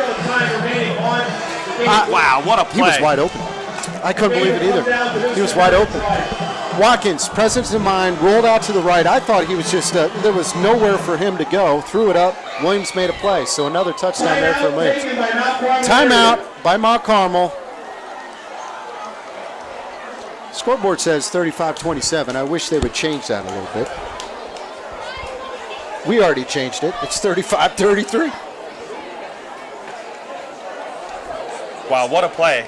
And you said it. The presence of mind by the young sophomore, Connor Watkins, to extend the play with his feet, but yet keep his eyes down the field, even though he had 2-3 Mount Carmel defenders coming at him. Yep. And there was no time on the clock. No time on the clock. 5 seconds to go, and that was good stuff. That Zombie Nation song, it kind of reminds me of some Penn State football. I know you're a big Penn State guy, and this is Zombie Nation. Absolutely, Can you hear it? Yeah, this gets me pretty pumped up. Can you hear it? Can I hear you? Because ever since I unplugged that one plug, it's just been bad. Here it is. 2-point conversion. Watkins is in the gun. 2 wide receivers to the right, 2 to the left. 1 sidecar to his right. Williams goes in motion. Watkins going to roll out. Has some time. He's going to keep it himself. And he gets it. He gets it. Corner of the pylon. He got it. 2-point conversion as the Loyalsock faithful celebrates, ties it. No time left on the clock. Woo, Nelly. Hey, earlier you mentioned the goosebumps when Mount Carmel scored a touchdown. Yeah. I tell you what, my friend, I have goosebumps right now. The best was everybody from Mount Carmel, they're all in front of us, folks, and they just turned around and like, shut up. We have gotten some dirty looks. That's okay. We can deal with it. So, overtime. Unreal. Unreal. Hey, I'll never complain with bonus football. Week 1. Heck, our producer gave up a little while ago. Speaking of giving up, I wonder how many of the Mount Carmel fans decided to hit the local bar or the grocery store. Hey, got to give some love to Don Krause and also Carmela Krause over there at the Villa Restaurant. That's actually Paul and I's favorite hangout. We go there at least once or twice a week there now, and always good catching up with Donnie. And that's where the post game is going to be our sponsor. And good, much love to Donnie and Carmela, also Coley. Good people. I'm a big fan of the Villa. Yeah, I was in there this week. Had my usual, the fried fish sandwich with some lettuce, tomato, and tartar sauce on it. And this week, the special, every meal came with some sweet corn, local grown sweet corn, and it was amazing. I always like going in see Carmela, and basically Lincoln Avenue. We grew up together, and I always go in, and she doesn't ask how I'm doing. She's like, "How's that lovely sister of yours?" It's like, what? Every time. That's and good. I'm sure you can relate to this. I get the same thing. No one cares about how Nikki and I are doing. It's always how's Logan doing. I know. Same here. Join the club. Tie ball game, 35-35. Who would have thought? Wow, we saw some fireworks that fourth quarter. Back and forth, scoring, passes, runs, turnovers, penalties. Yeah, talk sweat. about a roller coaster of emotions here. It's crazy. Sometimes you wonder how these high school students, these high school guys, are able to, keep cool, calm, and collected. Especially week one, man. This isn't. You can't script it any better. And it's hot out here. I saw a lot of cars leaving, but guess what? Now the lot's full again. But look, take a look at the crowd. Sparse. But then you take a look over there in the exits. Wow. Yeah, they packed up their things. They were trying to get a bead on the traffic, and they got stopped in their tracks. Loyalsock goes back to the spread style offense. Yep. Moves the ball around, takes boom, boom. advantage of Montgomery. I keep saying Montgomery. Why? Takes advantage of Mount Carmel, falling back into a prevent defense. And how about the presence of mind of the young sophomore? We call him a young sophomore, but heck, he's developed right now. And I tell you, made a play, no time left on the clock, threw it, and that time he scampered in for the 2-point conversion on his own. It's crazy. I don't know. I got to kick it down to the field and check in with Steph. Steph, you hear us? Folks, we're headed into overtime as Loyalsock pulls it off the 2-point conversion with 0 seconds left on the clock. Looks like we're headed into extra minutes.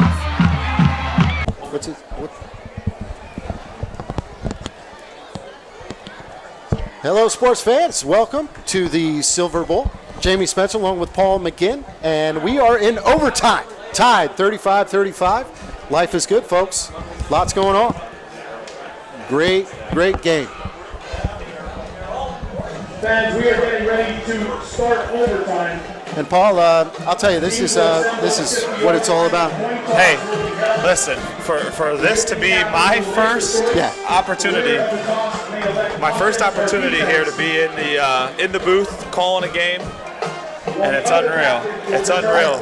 I'll tell you, I just can't believe all of these folks, all these seats in front of us, they were packed. Then they felt good, and then take a quick look down all the way there at the end zone.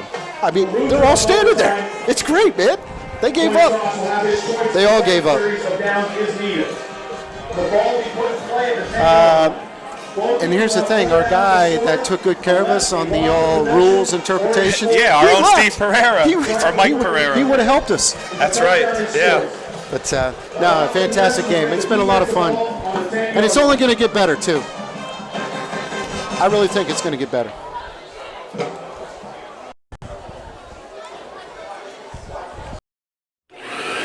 Did you hear that? It sounds like great new deals at Cups, your vacuum center. We offer new and used vacuums from all of the best brands, including Kirby, Shark, Dyson, Electrolux, Auric, Hoover, and many more. Got an old vacuum that needs repair? Trust that our service repair technician will get it working like new again. For bags, belts, filters, repairs, and sales, trust Cups Vacuum Center located at 1001 Washington Boulevard in Williamsport. Now, welcome back. Overtime here at the Silver Bowl.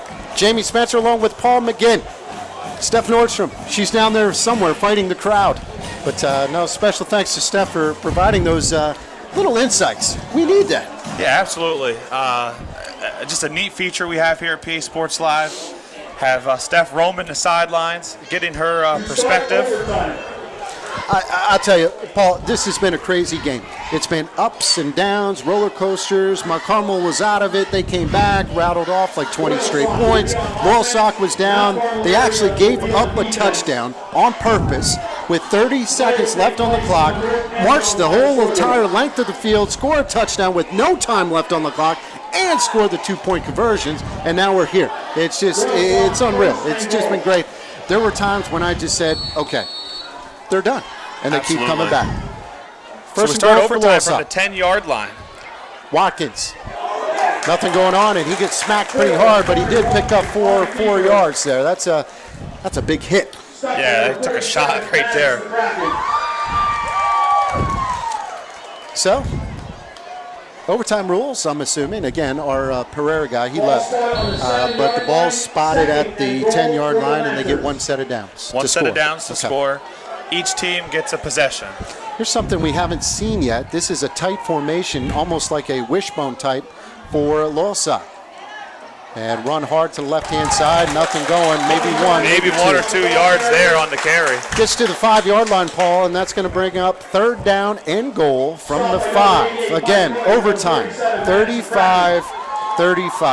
I'll tell you what, I'm okay with taking a good old play out of a good old play out of Mount Carmel's playbook here. All right. Bootleg down out to the right, play action to the right, have the tight end sneak off to the left into the flat.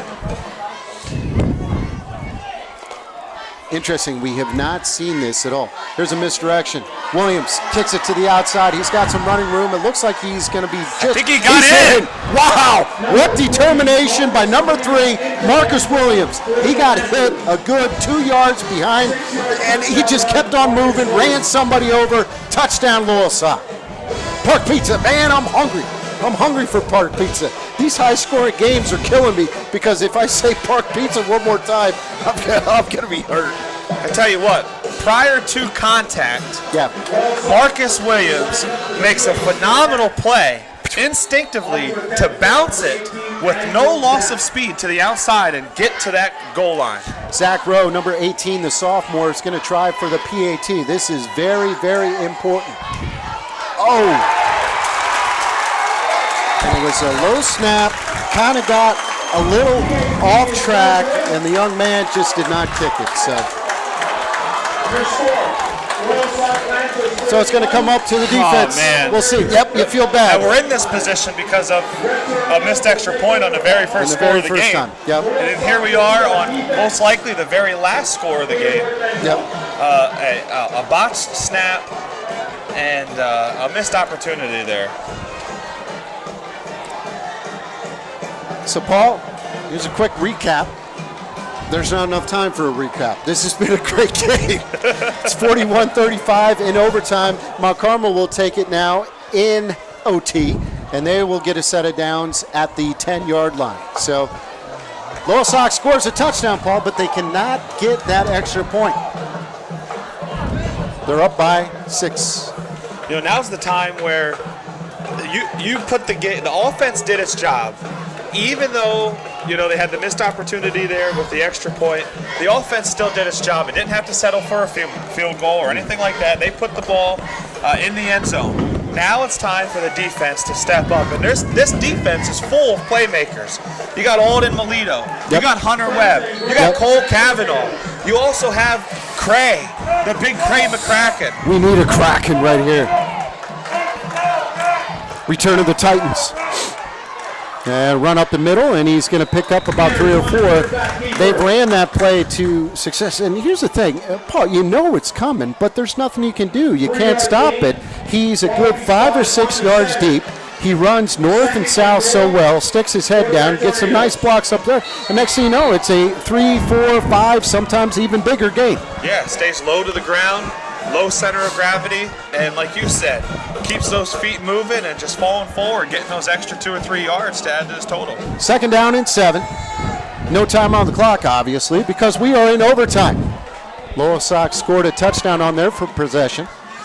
And here's a misdirection that time. He's going to bounce it outside. What a great tackle by number 3, Marcus Williams. Big time play. I'll tell you, he's stepping up. The gamers are stepping up.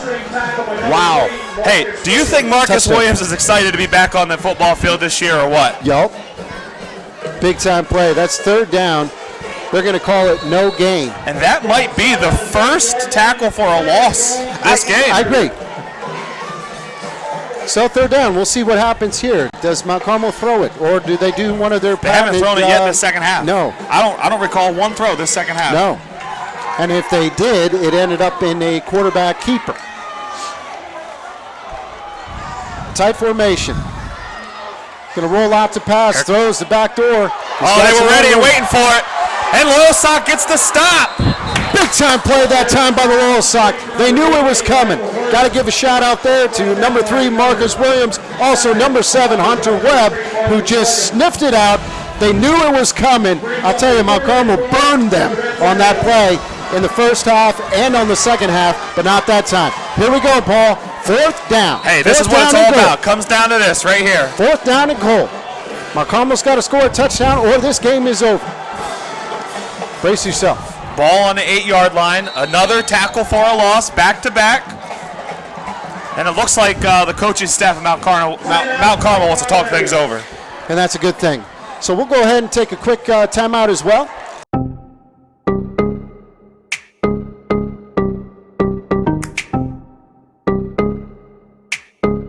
Hi, Yancey Cup coming to you from Cups Vacuum Center on Washington Boulevard. I want to let the people know during the spring, summer, and fall seasons we do kayak rentals. $25 a day includes a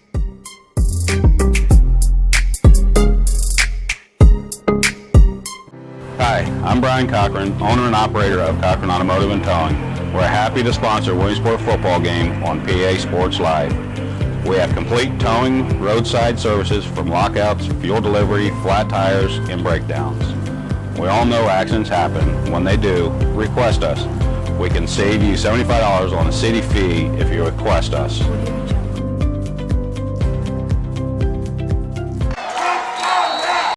Fourth down and goal. Going to roll out to the left. He's going to throw it up in the air. It's up in the air. And it's caught. He catches the pass. Are you kidding me? Wow. Misdirection. Tight end sneaking out the backside. Well covered. Nothing you could do. Beautiful throw. Touchdown, Mount Carmel. Yeah, you said it. Number 7, Hunter Webb. Lockdown coverage. You talk about a pinpoint accuracy pass, and man, that tight end in the corner of the end zone catches it with his fingertips. Number 11 is Wesley Sherrock, and that is his 3rd touchdown catch on the same play. 3rd touchdown catch this game. Timeout Loyalsock. They'll try to ice the kicker. And folks, again, I hope you've enjoyed our action. I don't think they get as better as this. But gotta love all of the sponsors that have really helped us out. And you folks stepping up to the plate, help us with some technology, help us with travel and all that jazz. I can't wait to check out Coach Cruz and the Williamsport Millionaires. But guess what, buddy? That's next week. Yeah. That's next week. We'll take care of this. They have some big shoes to fill if they're going to try to top a game like this here tonight. This is crazy. So it all you got comes all down to out this. here, all out. Yep. Comes down to this. Now, I will say, Loyalsock has had a couple of chances here. Close. They've come close to blocking one of these extra point attempts. Close. So here it is. Unfortunately, one team has to go down. One team does have to go down. So This we'll is a see. lot of pressure. Yep, a lot of pressure for the young man. Number 99. Junior, Rosalino Mangiapane. Coach Van Fleet getting his money's worth. Crowd's yelling at him. And here it is. 99. Oh, he moved. And it's up. And it's good. The extra point was up and good. I believe they got away with a false start there, but still did not change the outcome of the game there. And hats off to both teams. Unbelievable. Especially Mount Carmel, who ended up winning this ball game. But again, Coach Van Fleet, yes, there were some opportunities, but how about the fight? How about the dog and his young team on the road? This place is bedlam. And I'll tell you, they got their money's worth tonight. They gave up a good fight, and they came down to a couple of missed extra points. That's all it is. And I feel terrible for those kids, but again, you got to feel pretty good about Mount Carmel because valiant comeback in the second half. Yeah, you know me, Spence. I'm not a big believer in moral victories by any stretch of the imagination. Yep. But you have to take your hat off to this Loyalsock football team tonight, and the revolve. As a fan says hi, No!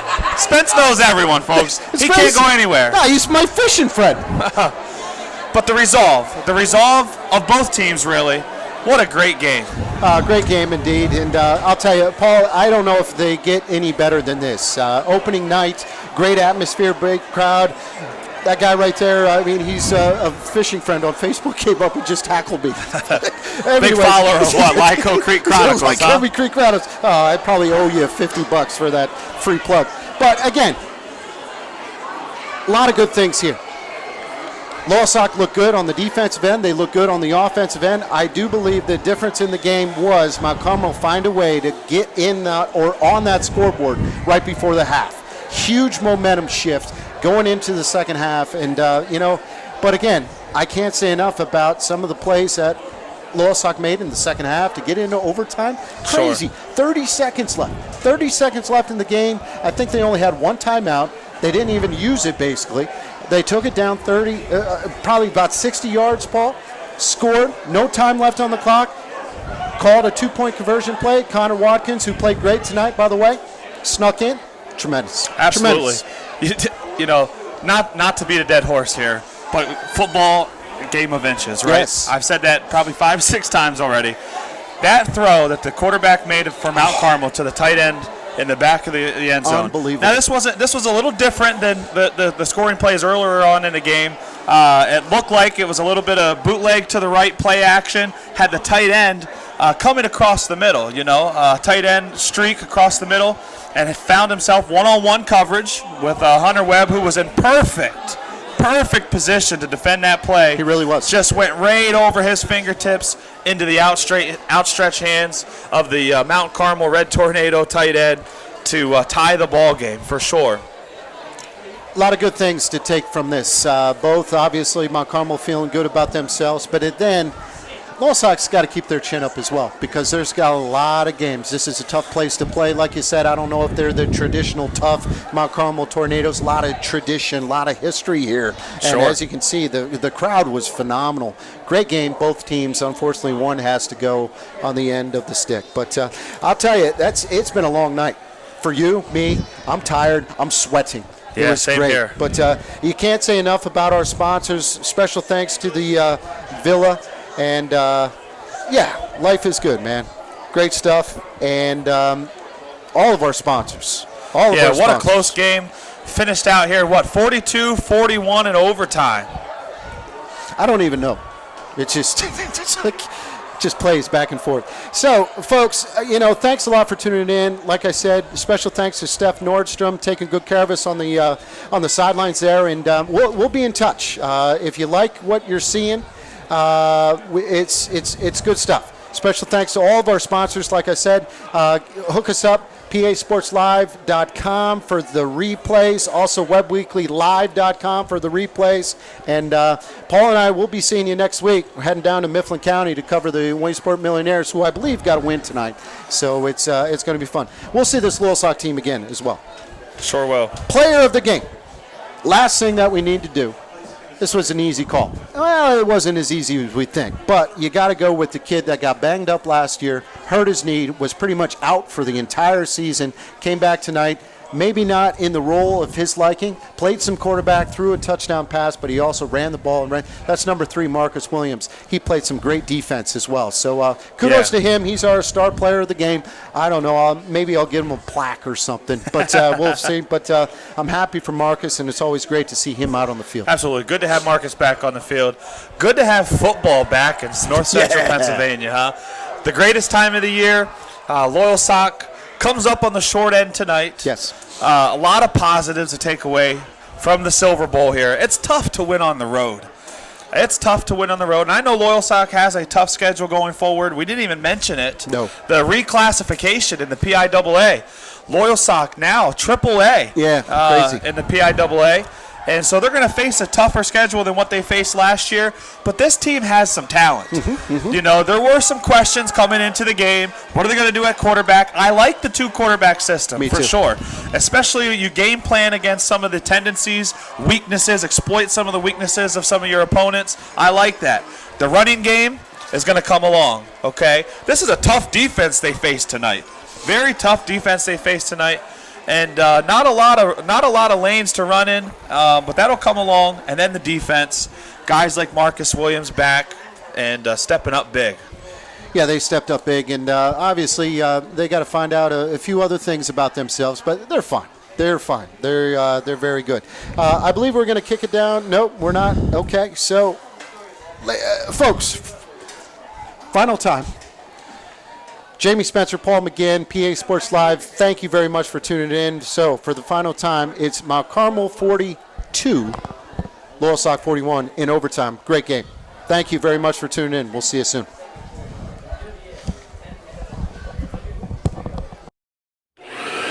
Did you hear that? It sounds like great new deals at Cups, your vacuum center. We offer new and used vacuums from all of the best brands, including Kirby, Shark, Dyson, Electrolux, Auric, Hoover, and many more. Got an old vacuum that needs repair? Trust that our service repair technician will get it working like new again. For bags, belts, filters, repairs, and sales, trust Cups Vacuum Center, located at 1001 Washington Boulevard in Williamsport. Do you want to make it to the big game, but your schedule won't allow it?